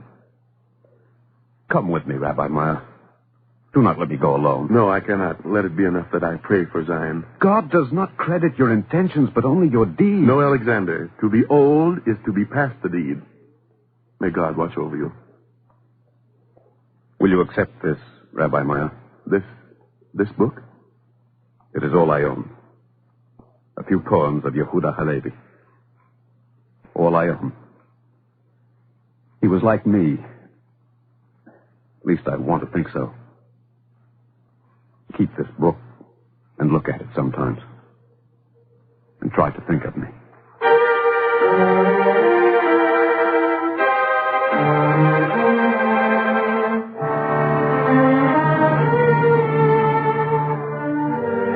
He left, and only the book he gave me remained of Alexander, the son of Elisha. And I opened his book and found a verse for him. And I prayed, Lord, if thou help me, who shall make me stumble? If thou restrain me, who else can set me free?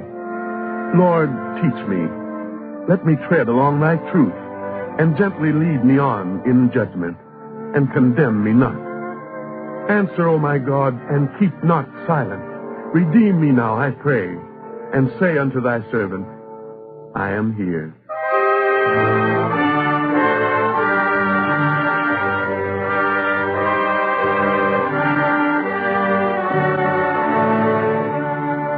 He left us, Alexander the son of Elisha.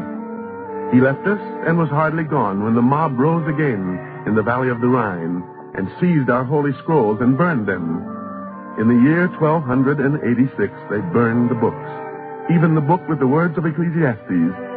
That which hath been is that which shall be, and that which hath been done is that which shall be done, and there is no new thing under the sun.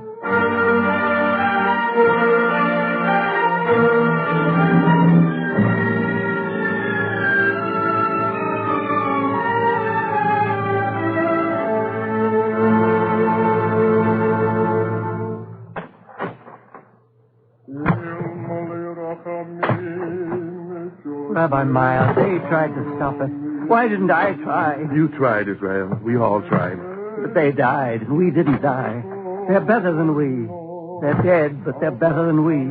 The book is gone. Oh, God of Israel. What is the people of the book when the book is gone? Rabbi, this coffin, this one, Alexander, the son of Elisha. Yes, Rabbi Meir, he came back to resist. David saw him. Blessed be the righteous judge. Israel.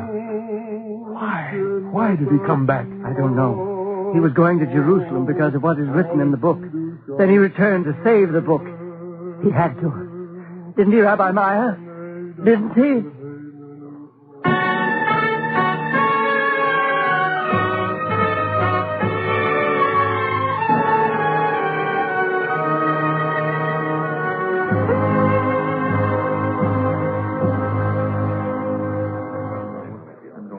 Israel, open the Holy Ark. I ask you, Israel, open the tabernacle of the Lord. But the scrolls are gone. It's foolish. I ask you to open it. I told you. Nothing. Was it for this emptiness, that God chose Sinai? Moses, Aaron, is there another to replace this law devoured by fire? Outside they say that it is day, but the day is astonished and ashamed that there is light. The heavenly fire revealed, the earthly fire consumed and extinguished and destroyed. What is the good, Rabbi Meir? What is the good of beholding emptiness and desolation? Come away.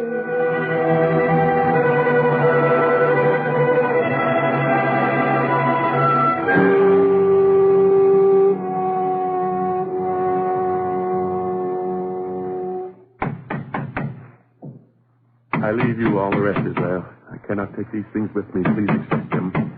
Let me travel with you. I ask you again, Rabbi Meir. No, you must remain here in my place. You go to Jerusalem. Why can't I go? First, because I go as a stranger and a sojourner, and to seek a lodging place for my bones. And also, because another began a pilgrimage and did not live. I live. I go for Alexander, the son of Elisha. Saddle the mules for me, Israel. I ask this last favor of you. It will be done. Israel, you will tend to Alexander's grave. To his grave and to the others. I believe you. One dieth in his full strength, being wholly at ease and quiet. His pails are full of milk, and the marrow of his bones is moistened. And another dieth in between a soul, and hath never tasted of good. They lie down alike in the dust, and the worm covers them. Rabbi Meir, you're not an ordinary man. It is known that you're ready to depart. And if some men know it, then the Emperor Rudolph will know it quickly. He will not allow it. I said that once to Alexander, and he answered, my feet will allow, and my hands will allow. I'm not sure. I'm not sure at all. Rabbi Meir, why don't you let me go with you? It would be safer that way, much safer.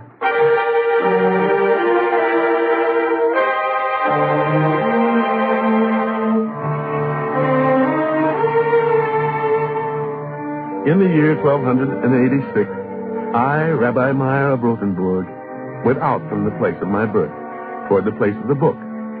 And as I rode past the hill where Alexander ben Elisha lay buried, I opened the book he gave me, and I saw the words of the poet. Jerusalem, thou art the throne of the Lord. I would fall with my face upon thine earth, and take delight in thy stones, and be tender to thy dust. The life of souls is in the air of thy land, of pure myrrh the grains of thy soil, and honey from the comb of thy rivers. I awake, and I am yet with thee, O God, and I give thanks, and it is sweet to thank thee.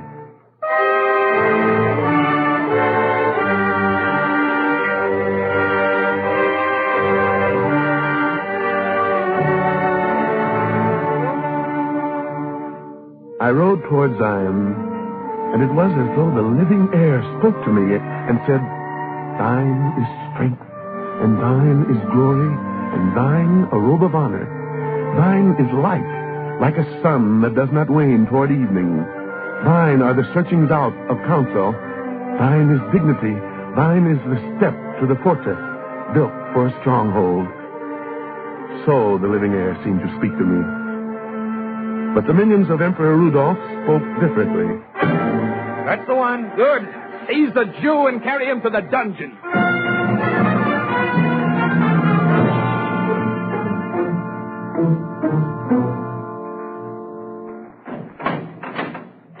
Five minutes, no more.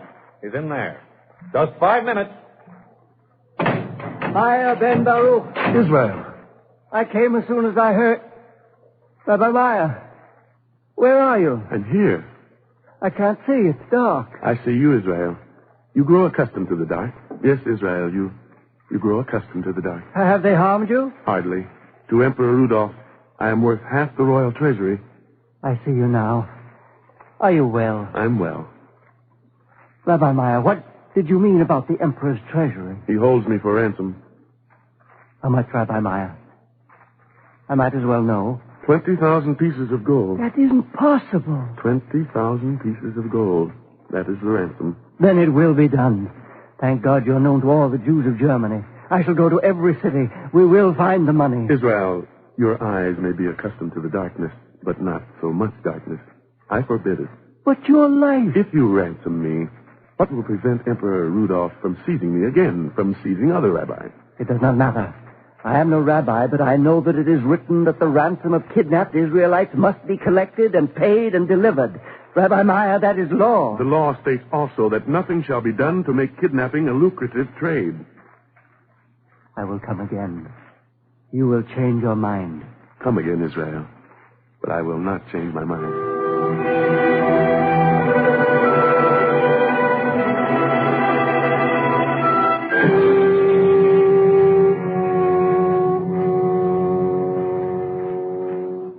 We meet once more, Rabbi Meir. We meet once more, Your Majesty. I wish 20,000 pieces of gold. I do not have them. A word from you and it will be obtained. Your Majesty, when the earth covers the blood, the final cry has a resting place. Speak plainly, man.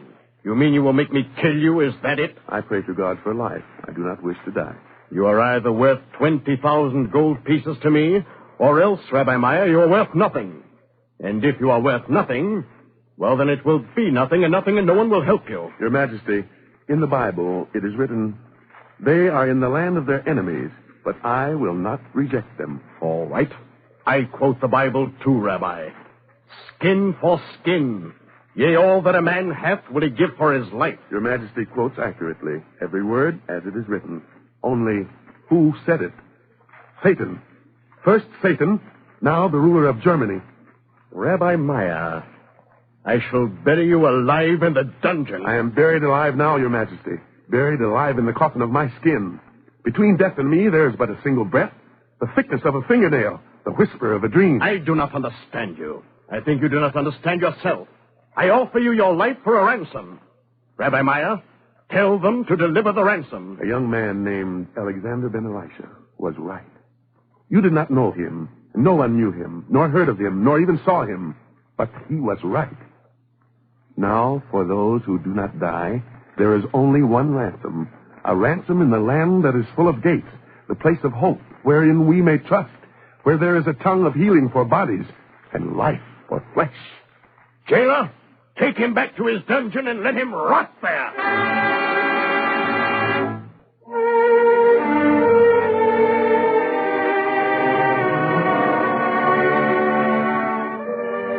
The story is told. The rest makes no difference. For 7 years I sat in a dungeon, and then I died. And who will pay the ransom of Rabbi Meir? And what is eternity but perpetual time? And what is every present moment but preparation for the future? I tell you that the darkness of this day is no more and no less than your forgetfulness of the darkness that was. The words multiply, and it is foolish. The thing is past. Therefore, the thing is not past. It is yesterday's story. Will it be tomorrow's story? It is a question.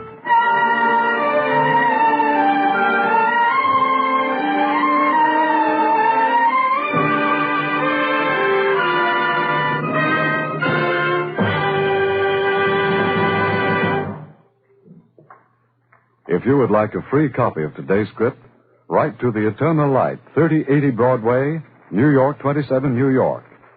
And now we present Rabbi Philip A. Lang of Congregation Beth Abraham in Oakland, California. Speaking from San Francisco, Rabbi Lang.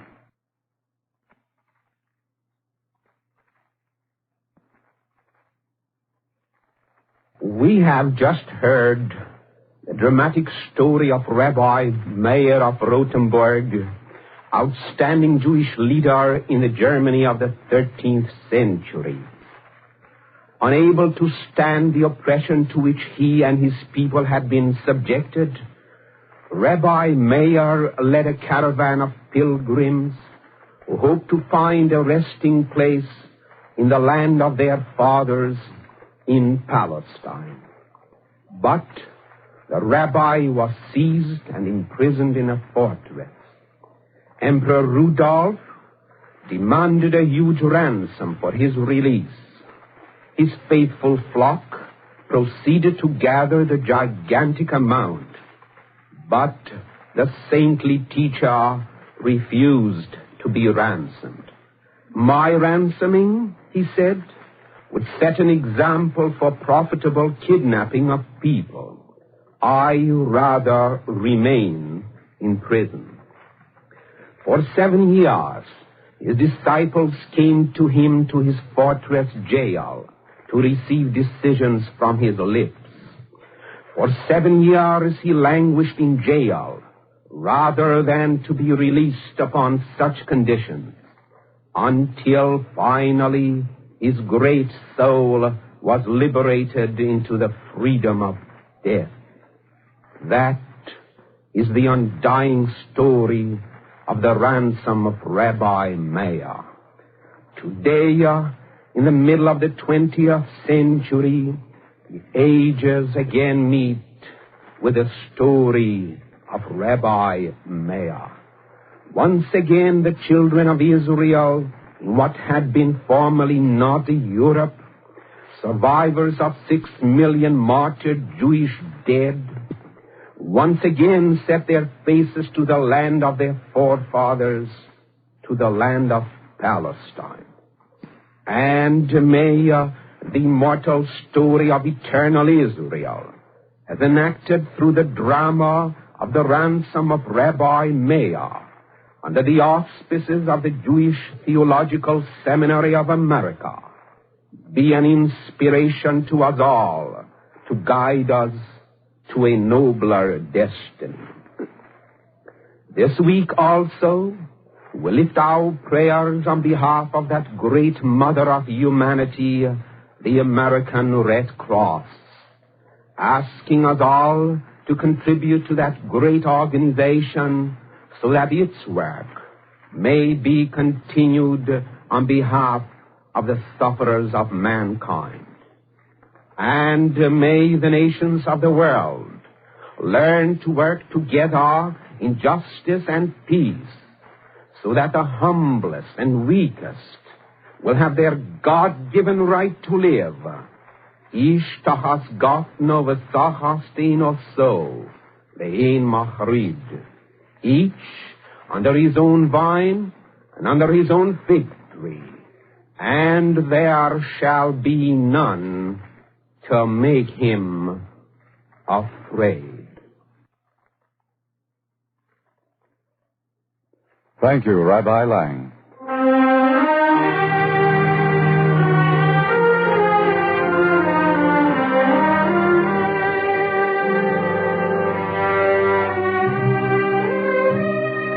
The Eternal Light is written by Morton Wishengrad. The music was composed by Morris Momorsky and conducted by Milton Catons. Juano Hernandez appeared as Meir of Rotenburg, and Alexander Scrooby was featured as Alexander. Cantor Robert H. Siegel sang the liturgical music. The entire production was under the direction of Frank Patt. From Pearl Harbor to Tokyo, you, the American people, kept the Red Cross at the side of your serviceman. If your soldier is in the occupation forces, he still needs you, needs your Red Cross help to banish the loneliness he faces, to help his family here at home. In peace as well as in war, the Red Cross serves humanity. And today, the need is as great as ever in hospitals across the seas and in the United States. Back up the Red Cross by giving generously to the 1946 Fund Campaign. Let your dollars follow your heart. Dig down deep and give now. This program is brought to you each week by the National Broadcasting Company and its affiliated independent stations through the cooperation of the Jewish Theological Seminary of America. If you'd like a free copy of today's script, write to the Eternal Light, 3080 Broadway, New York 27, New York.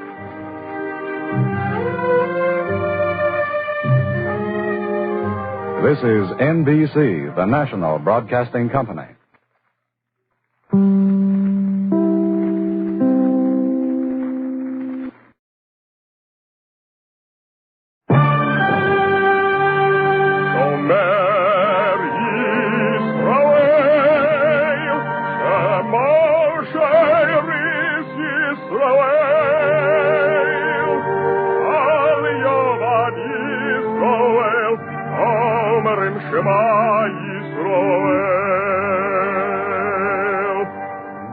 And the Lord spake unto Moses, saying, Command the children of Israel that they bring unto thee pure oil olive, beaten for the light, to cause the lamps to burn continually in the tabernacle of the congregation. And it shall be a statute forever in your generation.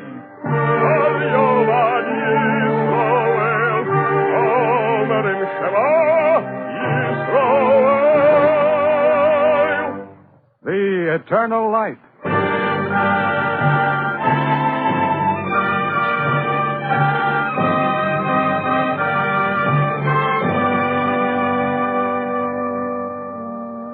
The National Broadcasting Company and its affiliated independent stations present The Eternal Light. This program is brought to you under the auspices of the Jewish Theological Seminary of America. Our story today is Morton Wishengrad's adaptation of My Favorite Assassin by George W. Harold. Featured as Adjutant Tessier is Stephen Schnabel. Alexander Scooby is the narrator.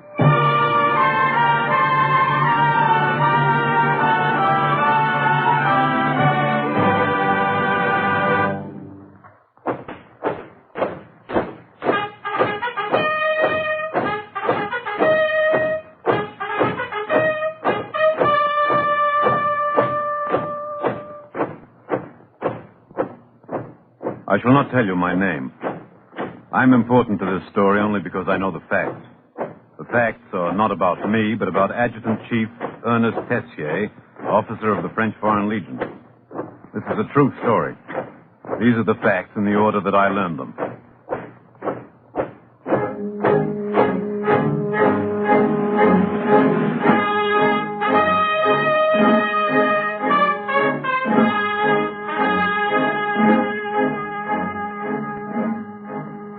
In February 1940, I joined the French Foreign Legion. At Fort Flatter in the desert near the Libyan border, I met Adjutant Tessier. The commandant of the camp suffered from a speech disorder, and it was Adjutant Tessier who practically ran the whole show. He was about 39, a tall man, rather slender, with gray eyes. Hard gray eyes. Granite gray. But it was his jaw that you noticed most. A big jaw, brutal. You noticed that right away. And then he spoke, and you forgot about his jaw and his eyes. You remembered only his voice and the fact that it didn't belong to his face. There was something about the voice of Adjutant Tessier. You are a war volunteer? Yes, sir. You may stand at ease. Yes, sir. You, who are you? Legionnaire Gerson, mon adjutant. Fix your cap. Yes, sir. You? Legionnaire Ullmann, mon adjutant. You are German? A refugee, mon adjutant. You are Jewish? Yes, mon adjutant. You also? Yes, mon adjutant. You free? You came into this with your eyes open. I didn't ask you. Your companions are the refuse, the sediment, the offscorings, the filthy dregs, and the rotten scum of the world. You understand that? Yes, sir. Vive la France. Vive la France. No cynicism. Yes, sir. You will leave cynicism to me. Yes, sir. You free your soldiers. Your job is to kill, your job is to be killed. You do your job, we'll get along. Doesn't matter what you were before, a thief or a murderer or even a lawyer. Do your job, we'll get along. Now get out.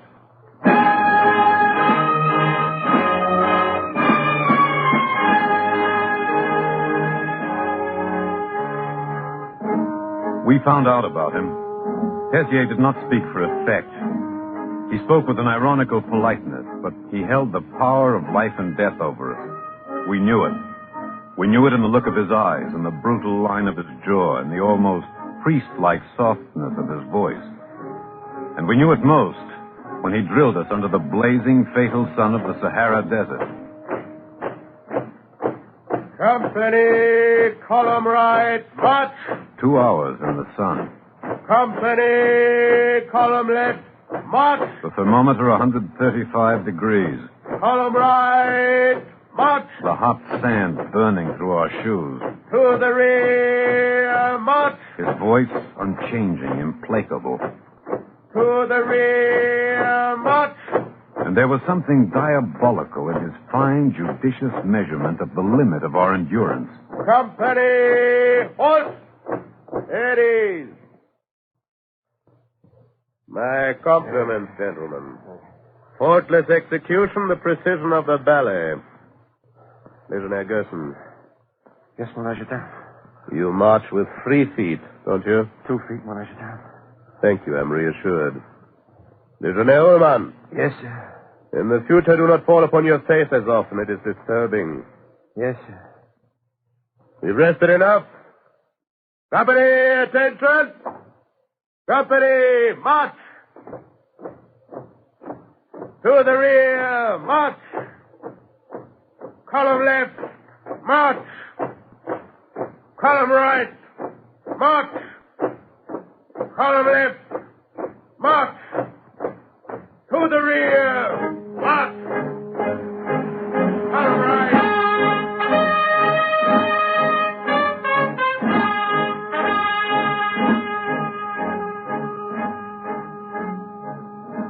He was not a simple man, this Ernest Tessier, adjutant of the French Foreign Legion. There was malice and perversity in him upon the surface, but Gerson and Ullman and I, we sensed something beneath the surface, something indefinite, indefinable, something we could not name. There was a flow of invective that could burst from his mouth, invective of a wonderful fluency and a terrible sincerity. And then the curses would stop, and a look almost of regret would soften the granite eyes. No, Adjutant Tessier was not a simple man. He made us wonder. He disturbed us. Adjutant Ernest Tessier. Where he spits, no grass grows. Forget him, old man. Think I shall go out to the canteen and get drunk. Won't do any good. Who is he? Gerson, what is he? I don't know, old man. Shut up. I'm tired. So you're tired. I'm tired, too. I was born tired. Who is he? Forget about it. I don't like mystery. Oh, man, listen. Then they said unto him, Tell us, we pray thee, what is thine occupation, and whence comest thou? What is thy country, and of what people art thou? Well, what about it? There's no mystery about you and about me. And he said unto them, I am a Hebrew, and I fear the Lord, the God of heaven, which has made the sea and the dry land. All right, old man, you and me, we're defined. That's enough. Forget Tessier. I found a deck of cards. Let's play bridge.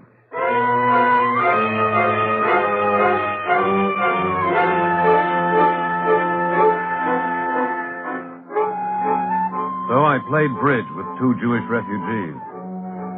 Perhaps this was more than a way of forgetting Tessier. The legionnaires were rough and uncouth. We 3, we were middle class, bourgeois. A game of bridge. Maybe that's what we were doing to protest our individuality, to proclaim in the desert the incomparable, indestructible self-satisfaction of the middle class. We forgot the world. We found ourselves. We added our scores.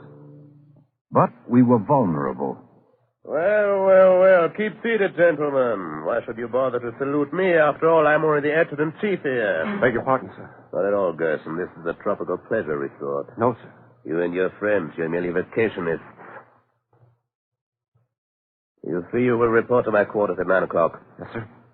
I shall expect you there. Yes, you 3 promptly. Be sure you're not late. Gerson. Save the cards. I think we're going to need them in the guardhouse. Legionnaire Ullman. Yes, sir. Legionnaire Ullman, I believe you spoke. You were addressing me. I asked you a question, Legionnaire. Were you addressing me? No, sir. All right. You 3 report at my quarters. 9 o'clock.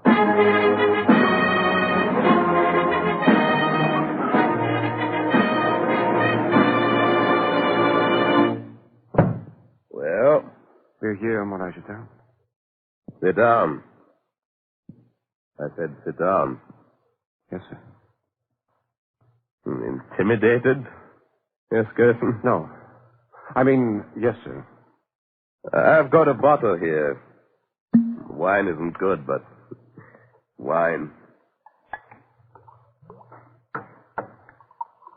Legionnaires, à votre santé. To your good health.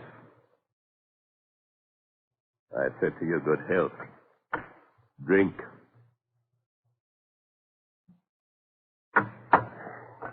Are you free? You dislike me, don't you?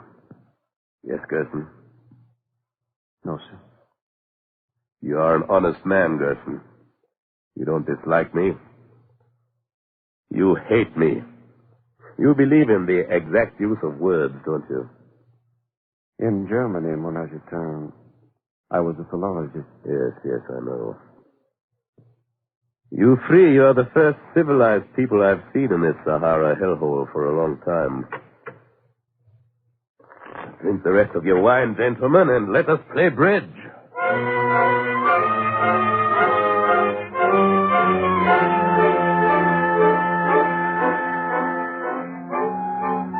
We were bewildered now. Bewildered as well as intimidated. The important thing was to keep Tessier in good humor. We decided to let him win. But we found out that it took no effort to let him win. He played a resourceful game. He beat us easily. We played a few rounds. Then Tessier put the cards down. I wish to say something. Gerson, Ullman, you're Jews. Yes, mon adjutant. Forget the title, Gerson. In here, call me Tessier. All right. You think I dislike you because most of the officers are like that. Well, Gerson, I'm not like that. No. Tessier, you want to tell us that... What? Say it, Gerson. Some of your best friends are Jews? Leave the cynicism to me. Gerson, don't make fun of me. I will tell you something. I love all Jews. They belong to the finest and most gifted people in the world. Play cards. I know what you're thinking. There is anti-Semitism. There is inverted anti-Semitism. Tessier, let's play cards. No. Gerson, I quote, "How shall I repay my enemies if not by increasing my own good works?" Ibn Gabiro. Correct. I quote Ibn Gabiro. Solomon ben Judah Ibn Gabiro, Hebrew poet. Born Malaga circa 1021, died Valencia circa 1058. Tessier, who are you? Adjutant-Chief Ernest Tessier, French Foreign Legion. Tessier, who are you, really? A brute who has read the Talmud in translation. You know the Talmud? Rabbi Akiva said, "Everything is foreseen, yet freedom of choice is given. And the world is judged by grace, yet all is according to the amount of work." Tessier, what are you? I am Ernest Tessier. Come, let us play cards.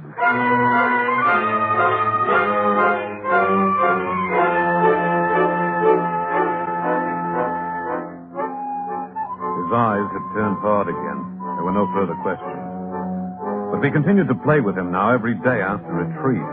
And to our amazement, he revealed each day a knowledge and a grasp of Jewish history and literature that deepened the mystery of Ernest Tessier. How on earth had this adventurer who could swear like a gangster, how on earth had he become an erudite scholar of Judaism? A week later, he asked Gerson to teach him Hebrew. And Gerson was stupefied. For Tessier already knew a good deal of the grammar. Now he wanted perfection.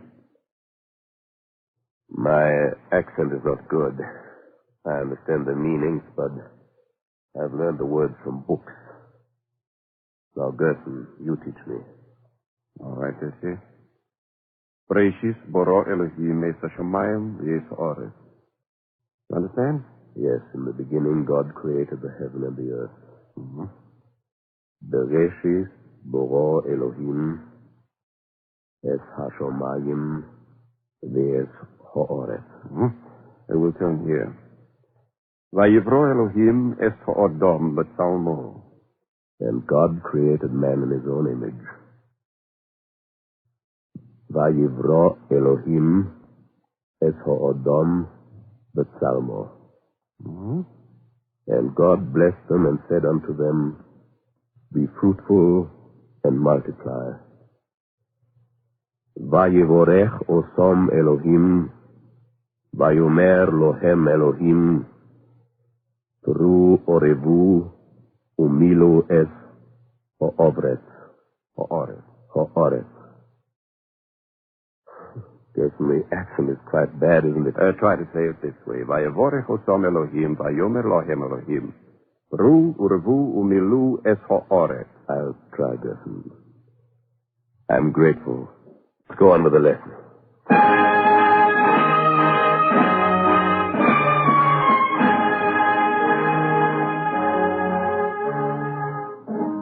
Something had to happen. Something had to break. And then it did. An old friend had just arrived at Fort Flatter. Gerson and Ullman and I decided to bring him to one of our bridge parties at Tessier's quarters. He introduced himself. Legionnaire Rathenau, mon adjutant. What did you say? I'm pleased to meet you, sir. That isn't what you said. Say what you said. I said nothing. Your name. Say it. Rathenau. Rathenau. There was a statesman before Hitler, German Jew, Walter Rathenau. Yes, sir. He was my uncle. On June the 24th, 1922, in the Königsallee in Berlin, 3 young men with guns and hand grenades killed Reichsminister of Foreign Affairs, Walter Rathenau. Yes, sir. That's right. How did he believed that the restriction of the right of inheritance would put an end to the hereditary enslavement of the lower classes. With Lloyd George in 1922, he tried to organize the United States of Europe. If Walter Rathenau had lived, who knows? Well, that's why Walter Rathenau was assassinated. That's why. And also because he was a Jew. Yes. 3 men. 2 of them committed suicide when the police caught them.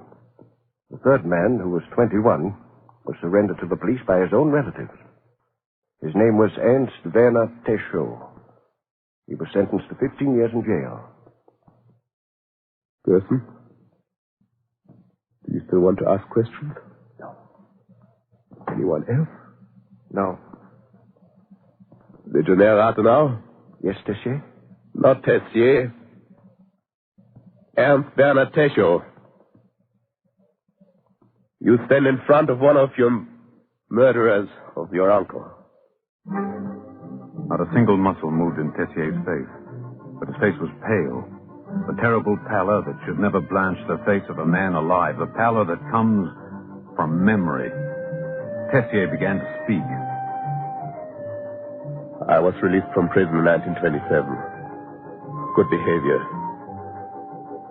I went to the French Foreign Legion. Morocco, Syria, Indochina. In 1937, I was naturalized by the French government. I began to study Jewish problems. In Syria, I studied in my spare time.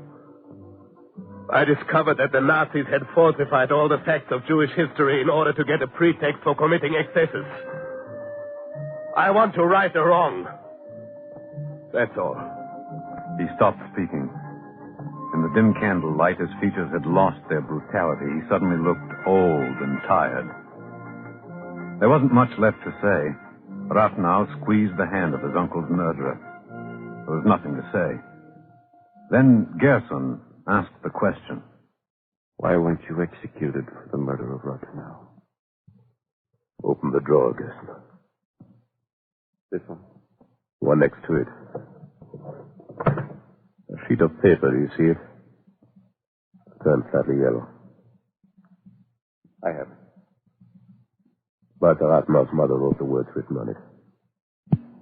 3 days after the murder of her son, she wrote that to my mother. Read it, Gerson. Read what Rathenau wrote to my mother. In grief unspeakable, I give you my hand. You of all women the most pitiable. Say to your son that in the name of the spirit of him he has murdered, I forgive, even as God may forgive. If before an earthly judge he make a full and frank confession of his guilt, and before a heavenly one repent. Had he known my son, the noblest man earth bore, he had rather turn the weapon on himself. May these words give peace to your soul. Matilda ought to know. Gerson, I have learned some Hebrew. The word is teshuvah, repentance. You're a philologist, Gerson. Tell me if I'm wrong. The Hebrew verb shuv, to return.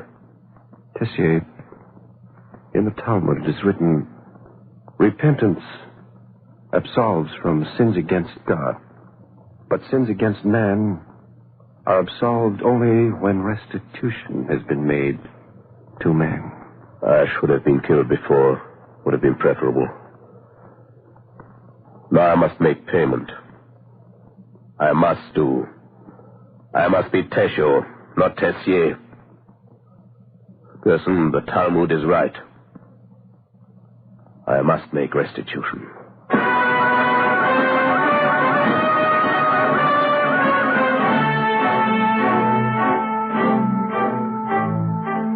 In 1940, France was forced to yield to Hitler. There was an armistice. All officers and men of German origin were now invited to break their contract with the Legion and return to the Reich. 70% chose to do so. Many of them men who owed everything to France. Tessier shook his head and smiled. He had something to do.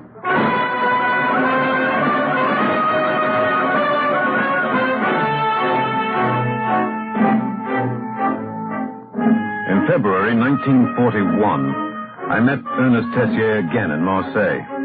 The same hard gray granite eyes, the same brutal jaw.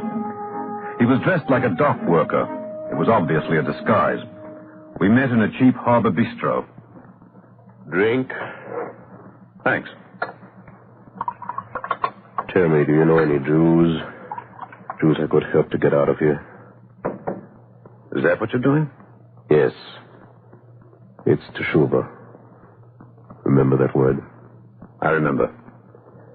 I've got exit visas, Casablanca permits. My specialty is to bring them across the border to Spain.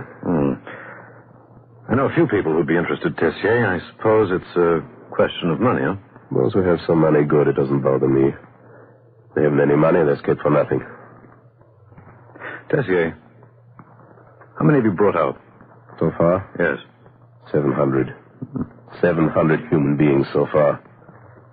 Tessier. The name is Tesho. Ernst Werner Tesho.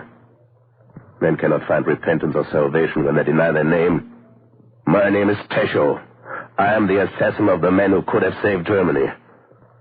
Yes, I know.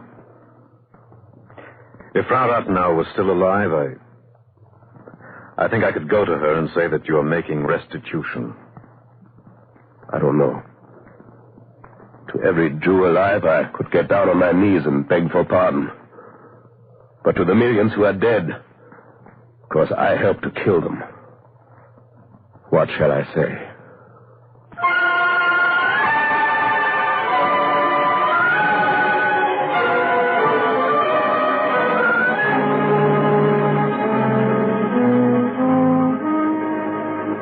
I did not see him again. But I read in the newspapers how a man called Ernest Tessier had captured 24 Nazis simply by shouting commands at them in German. It happened at Nejeb el Bab. I hope that when he took them prisoners, that Adjutant Ernest Tessier told them the story of Ernst Werner Tesho.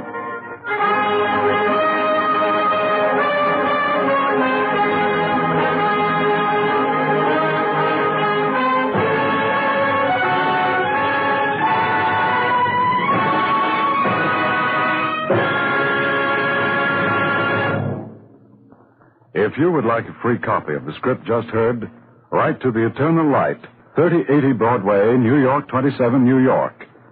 And now, we present a brief talk by Commander Joshua L. Goldberg, Assistant District Chaplain of the 3rd Naval District. Chaplain Goldberg. Dear friends, in the few minutes before me, may I not indulge in a bit of daydreaming? What would have happened if Walter Rathenau had not found his untimely death at the hands of Tesho and his murderers? Walter Rathenau believed in intra-government cooperation in Europe. He dreamed of a pan-Europa. In his mind's eye, he saw a Europe at peace, with each country pursuing the pathways of peaceful life, creativity, and happiness. Walter Rathenau had a blueprint for the future of Europe, which had the elements of prophecy in it. Frenchmen dwelling unafraid, with the Rhine loved as a beautiful river, rather than a line of demarcation beyond which lurked death and danger. Italy climbed impatiently from poverty to a higher standard of living. The Balkan states clasping hands across their fraternal Slavic borders. Within Germany, Jewish children and Aryan offspring laughing lustily at the school playgrounds. Europe rich in culture, laden with the fruits of men's labor, and reaching out to the highest ideals of humanity. Alas, it was not to be. Europe is in ruins. Its crowded cities are desolate. Whole regions turned into rubble. All because the ideas of Walter Rathenau were not followed. The assassins did not aim at the man. They aimed at what was within the man. They killed his ideas, which could have saved Europe. It will take several generations and countless years to recapture the life and pursue the path to which Rathenau gave his labors and his life. Stricken humanity, caught in the backwash of this murder, is now doomed to march through the vale of tears. If we are to emerge, we must raise our sights higher, ever higher. We must lift our eyes unto the mountains, from whence our help shall come. Thank you, Chaplain Goldberg.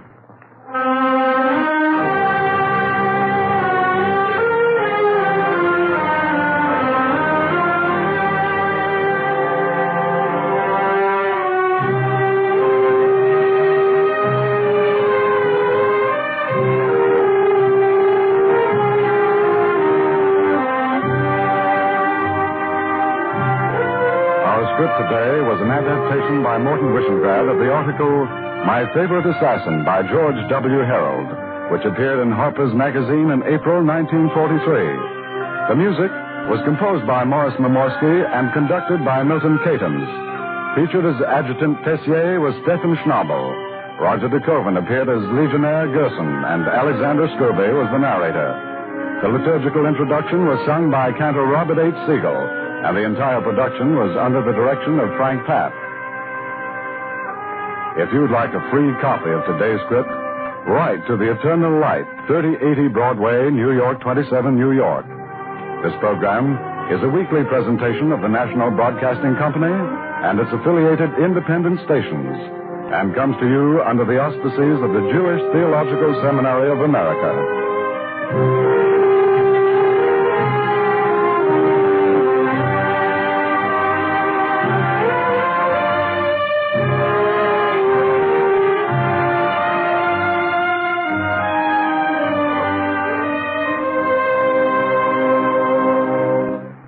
This is NBC, the National Broadcasting Company.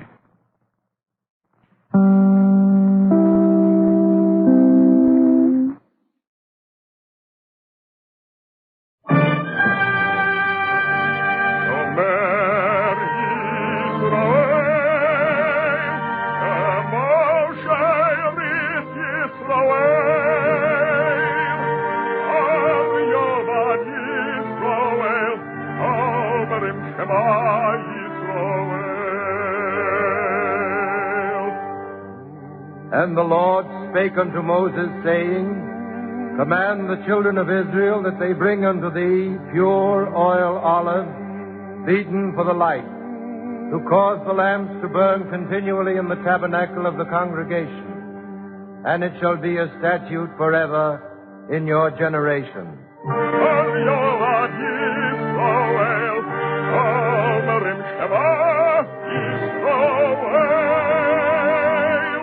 The eternal light.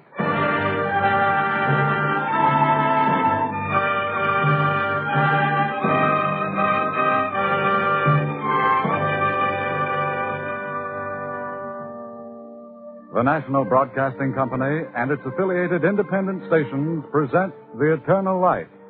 This program comes to you under the auspices of the Jewish Theological Seminary of America.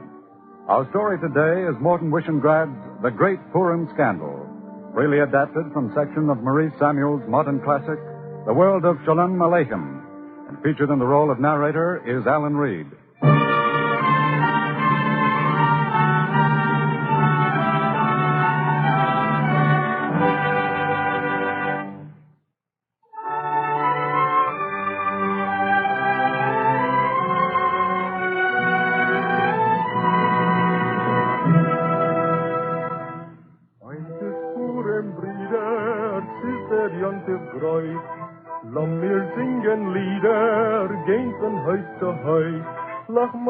Blessed be Mordecai, and do you know what day this is? The 14th day of the month Adar of the year 5706 of the Hebrew calendar. In short, a fine day, a good day, a merry day. Purim, the festival of the devotion of Esther, the wisdom of Mordecai, and the foiled villainy of Haman. Sing vriendelijk zingt, en veilig en springt, en feiern en tongue niet forget. Many years ago, in the innocent childhood of our century, there was a writer named Shalom Rabinovich. 50, 60 years ago, in the ghettos of Tsarist Russia, this man Rabinovich began to write. He wrote simply, casually, the way a man chats in a tavern, or relates an anecdote to a friend. But his language had an incomparable authenticity. And his humor was not of himself, but of an entire folk. He took the pen name Shalom Aleichem, the ordinary, common, daily greeting of the Jew. Shalom Aleichem. Peace be with you.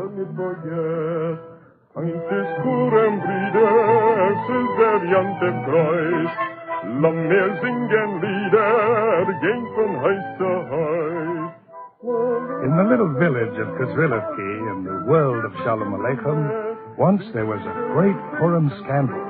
I shall tell you all about it.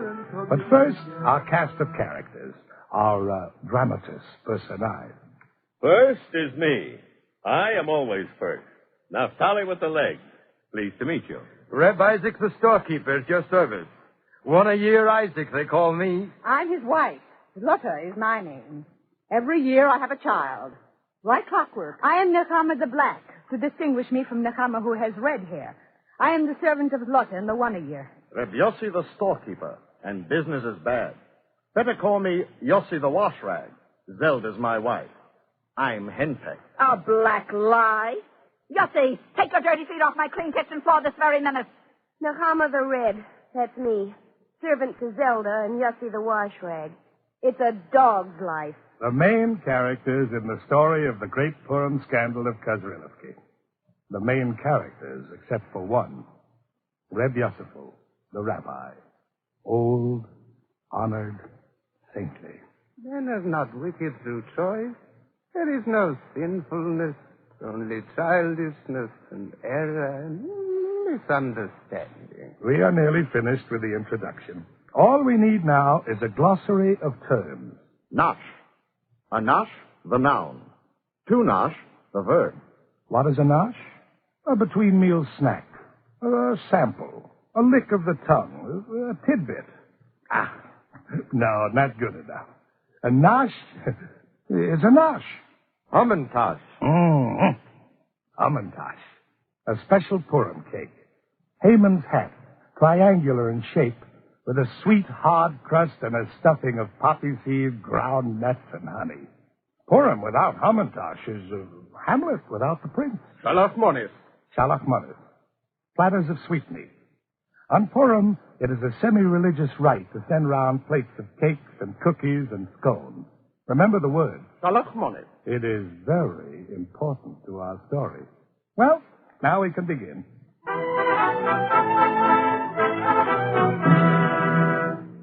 The question now is, how do you celebrate Purim? First, you go to the synagogue and you read the book of Esther. You also sing.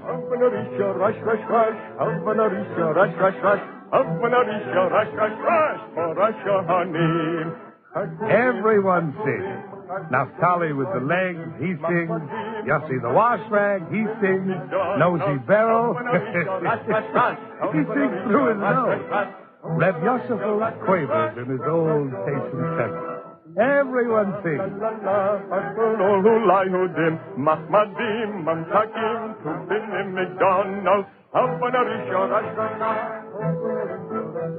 But the singing and the reading of the book of Esther are only the beginning. Once each year, the citizens of Kazrilivki are treated to a dramatic spectacle, the Purim play. And here is where our friend Naphtali with the legs reigns supreme. He is producer, backer, designer, stage manager, coach, ticket seller, and playwright.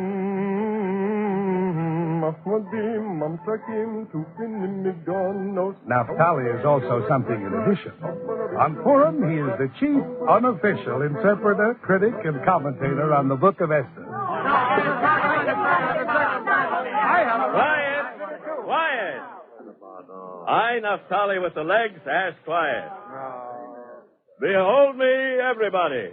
Memuchim is my name, and I am King Ahasuerus' chamberlain. Hey, one moment. Who appointed you to be Memuchim? I will play Memuchim. You? You with your legs? Listen here. Who is it that carries the command of Ahasuerus to Queen Vashti, eh? Memuchim. Who brings back the stupefying answer, eh? Memuchim. With whom does Ahasuerus take counsel, eh? Memuchim. Who is the ambassador to Mordecai, eh? Memuchim. It's Memuchim here, Memuchim there, Memuchim everywhere. What about it? In a Purim play, a Memuchim with short legs is a calamity. Well? A Purim play simply cannot be written for a Memuchim with short legs. I, Naphtali with the legs, I play Memuchim. Now, quiet. I sing, you join with me in the chorus. Oh, once there was a wicked, wicked man, and Haman was his name, sir. He would have murdered all the Jews, though they were not to blame, sir. Oh, today we'll merry, merry be. Oh, today we'll merry, merry be. Oh, today we'll merry, merry be. And not some harm and caution. And Esther was the lovely queen of King Ahasuerus. When Haman said he'd kill us, oh my, how he did scare us. Oh, today we'll merry, merry be. Oh, today we'll merry, merry be. Oh, today we'll merry, merry be. And not some harm and caution.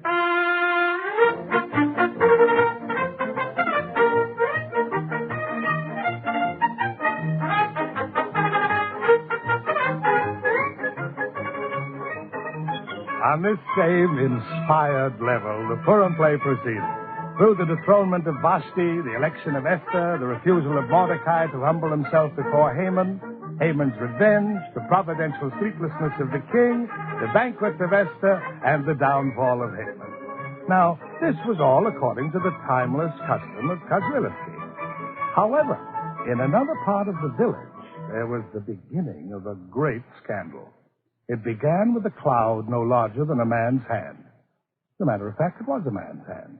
The hand of Reb Isaac, the Wonder-Year. Lotta, I'm dying.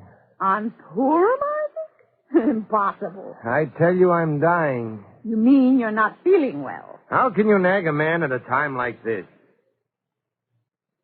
I'm dying. I'm brave. See, I don't weep. Listen, Lotta. I wish to dispose of my worldly possessions. The store I leave to you. No more than right. The horse and buggy I bequeath to Velvel. He's our eldest. Why not to Ezra? He will make better use of it. Well, all right. All right, let it go to Ezra then. The cow I bequeath to Leah. Miriam would be a better choice. Have it your way. My silver watch is a gift to Beryl. Oh, no. He doesn't deserve it as much as Chayim.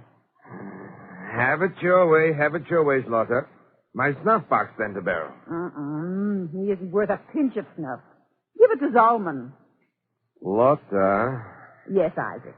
Tell me, Slaughter, who is dying anyway, you or I? Neither one of us.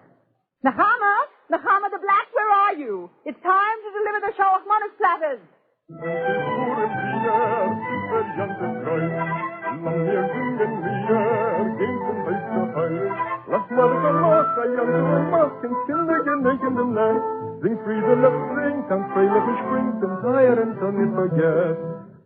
And so Isaac did not die.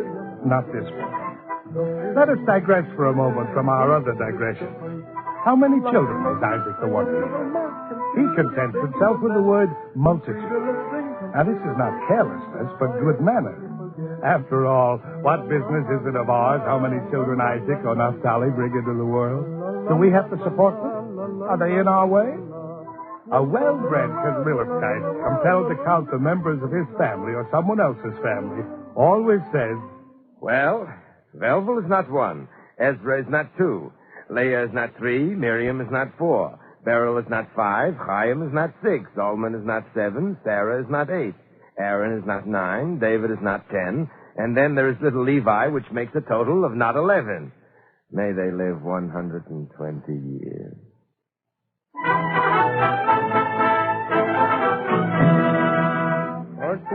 Chag Purim, Chag Gadol, Lahudim, Masechot, Rosh Hashanah, Mirot, Mirot, Let us now return to our story, if we can find it. It was Purim in Kedrillis. All week the housewives had baked hamantashen, also teglach, which we will not bother to define. If you've never tasted teglach, it is your loss. The housewives had also baked cakes, strudel, cookies, tarts, biscuits, scones with raisins, scones with currants, everything the ingenuity of a housewife could devise with flour, eggs, milk, sugar, fruits, and another. And all day long, on the festival of Purim, boys and girls, messengers and maidservants hurried through the streets of Kedrillis carrying gifts and returning gifts from neighbor to neighbor, acquaintance to acquaintance, relative to relative. This was the custom of Shalachmanis, a lovely and gracious tradition. Now listen carefully. There were gradations and standards and distinctions and precedents in the sending and return of Shalachmanis, particularly in the return. 2 hamantashen, 5 cookies, a currant scone, and a slice of honey cake, called exactly for 1 hamantash, 2 tarts, 8 biscuits, a raisin scone or its equivalent, 3 slices of honey cake, a slab of teglach, and 3 cookies. You had to know your way around these usages. It was a question of feeling rather than of weights and measures. Also the density of baking. It was an etiquette as complicated as the hierarchies of the Byzantine court and the rigid ceremonial compulsions of the hidalgos. People know their rights, and they stand on them.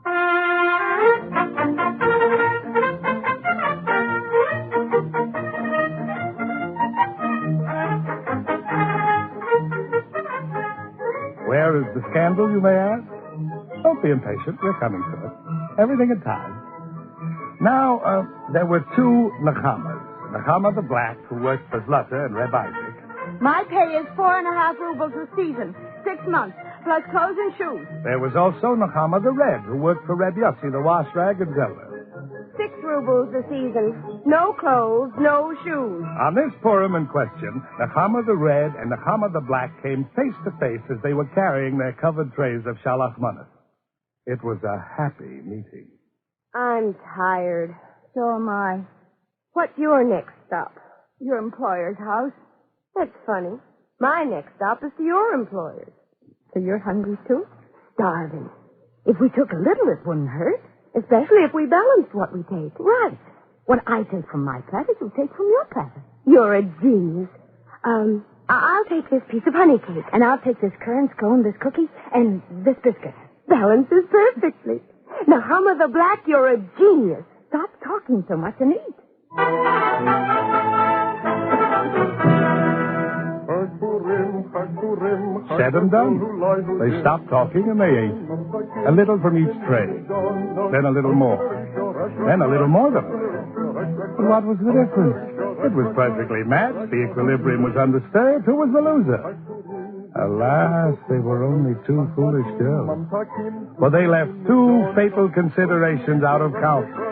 Zelda, the wife of Reb Yossi, and Flutter, the wife of Red Isaac, would each remember what they had sent and see only what they had received.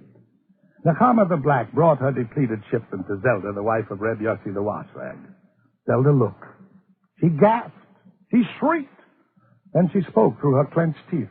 Go tell your mistress, my dear girl. Tell your mistress that I hope she lives till next Purim and doesn't get a nicer shalachmanis than this from anyone in town.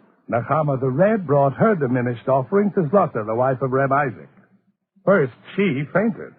When she was revived... Oh, may all the nightmares of my life and the nightmares of the lives of all my ancestors be visited upon the heads of my enemies. Is this a shalachmanis or a joke? Take this back to your miserable mistress. You hear?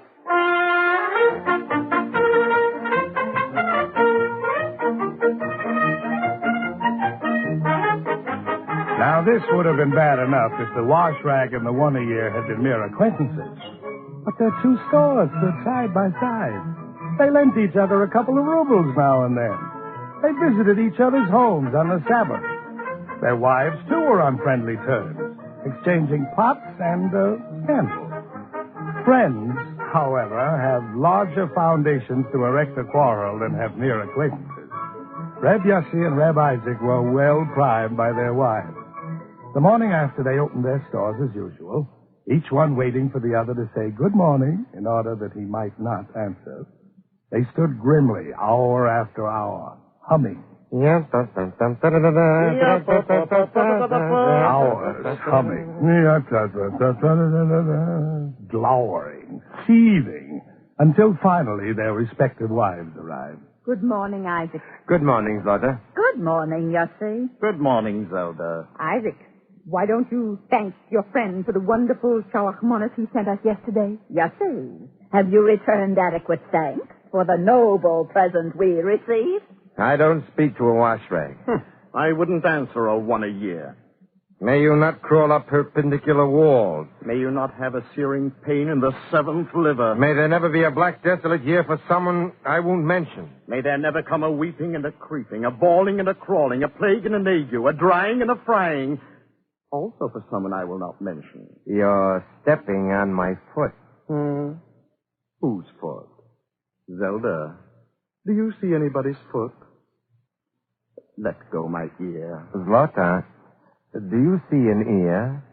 Zelda, I will ask you kindly to remove your finger from my eye. Of course, my dear madam.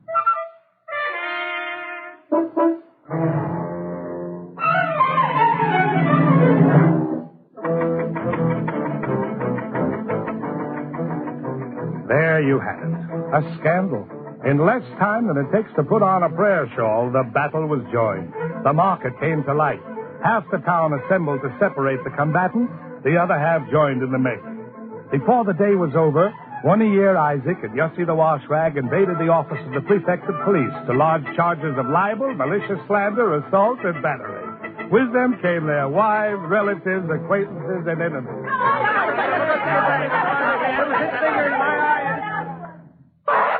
Get out! Don't get in caboodle. Go to the rabbi.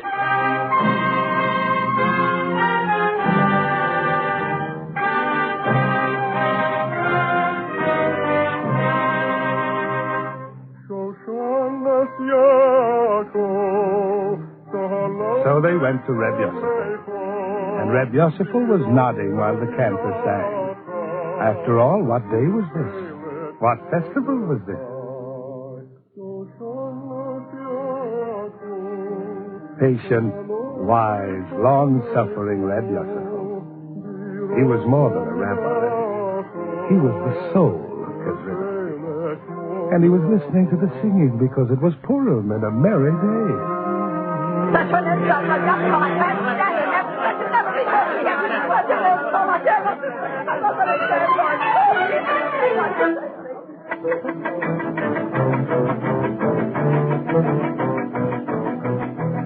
Reb Yosefel merely sat and stroked his white beard. He let the hours pass while the room resounded with the clamor of accusation and counter-accusation. They quieted down at last and demanded judgment, which Reb Yosefel was bound to render. There was a silence. Reb Yosefel sighed. Then he spoke. This is the week of Purim. Therefore, we stand on the threshold of the Passover. Great, the holy festival. Thousands and thousands of years ago, our ancestors went forth from Egypt in freedom and traversed the Red Sea dry shod. What a festival. What a sea. What a miracle. 40 years they wandered thereafter in the wilderness, having received the Torah at the foot of Mount Sinai, that marvelous Torah in which it is written, Vehovato, thou shalt love, Re'echo, thy neighbor, Komocho, as thyself. There was a hush. Not a word spoken. All eyes on the face of the aged patriarch in the black skull cap. What a Torah. What a Torah God gave us. And how shall we honor it? With quarrels, with foolish disputes, with vanities. Is it not a desecration to prepare thus for the Passover? Come, children, we have serious business before us. We must begin to consider what shall be done in this town of ours for the poor, who must celebrate Passover like all the others. Have we yet made a list of what they need? But stay. There is a quarrel to be composed. There is judgment to be rendered. Let us begin the summation once more. The Passover is approaching. The Passover. What a festival. Our forefathers went out of Egypt in freedom and traversed the Red Sea dry shod. And after that, they wandered 40 years in the wilderness. And they received the Torah at the foot of Sinai. What a Torah. A Torah without an equal. Do you know what that means? And so, Reb Yosefel went on with his summation in his weak, sad voice. And one by one, the litigants and their partisans withdrew. One by one, shamefaced, thoughtful, to wonder what the excitement had been about, and to prepare for the great and holy festival of Passover.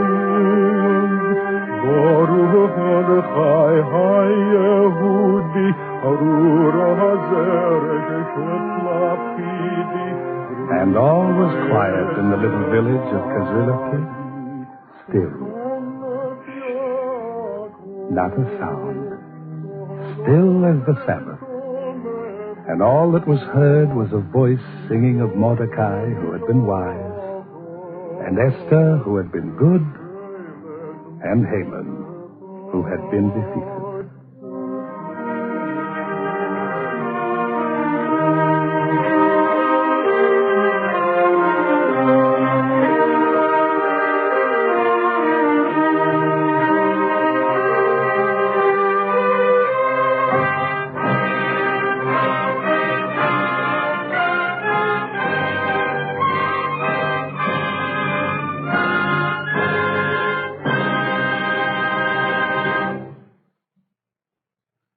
If you would like a free copy of the script just heard, write to the Eternal Light, 3080 Broadway, New York 27, New York.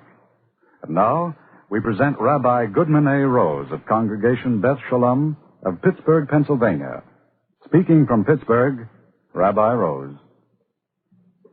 Merriment and gaiety characterize today's festival of Purim, and comedy suits its spirit. It is the masquerade and the dramatization, buffoonery and fun, exchange of cookies and sweetmeats among neighbors. When the book of Esther is chanted in the synagogue, as it was this morning, detailing the terror of the Jews when Haman threatened their extermination, and the turn of fate which brought upon the anti-Semite the destruction he had plotted for the Jew, even that story appeared tinged with comical elements. Jewish folklore has added its own accretions of amusing ridicule and broad humor. The comedy of Shalom Aleichem, which was dramatized on this program, is part of that folklore. It is a gentle satire on the folly of ill will and enmity. All the wise rabbi needs do to dispel animosity is to lift the heart to a higher plane.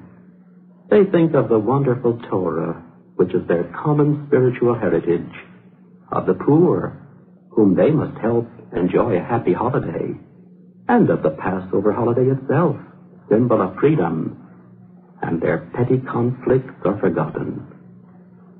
Purim, as we celebrate it today, makes us feel that humor has a place among the religious virtues. In the perspective of time, the tyrant looks ridiculous. The Hamans of old and the Hitlers of our day cannot crush the spirit of those who, in their hearts, laugh at their pretensions. Little men trying to play gods, only in the end to hang on the gallows of their own building. Shalom Aleichem suggests a recipe for prejudice, being shamed away from petty bigotries, be it anti-Semitism or other group hatreds, through such religious guidance as will lift us to the higher plane of spiritual inspiration, brotherly love, and social progress. This is the task and the goal of Judaism. Thank you, Rabbi Rose.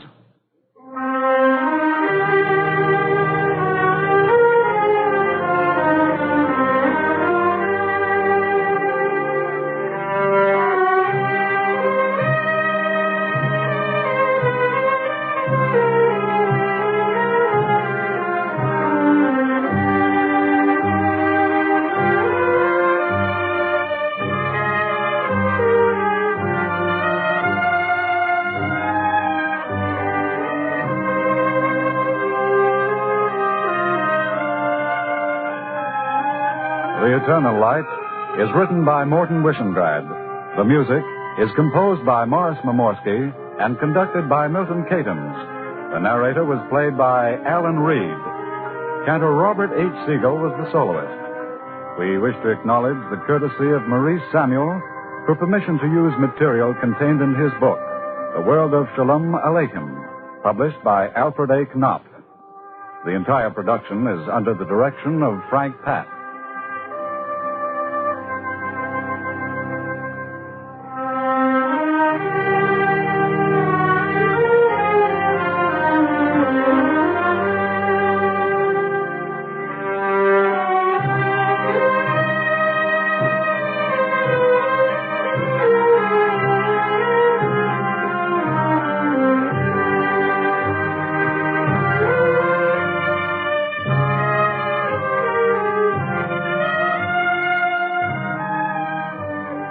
This program is a weekly presentation of the National Broadcasting Company and its affiliated independent stations, and comes to you under the auspices of the Jewish Theological Seminary of America.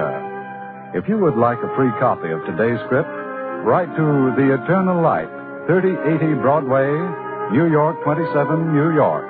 I'll repeat that address. The Eternal Light, 3080 Broadway, New York 27, New York.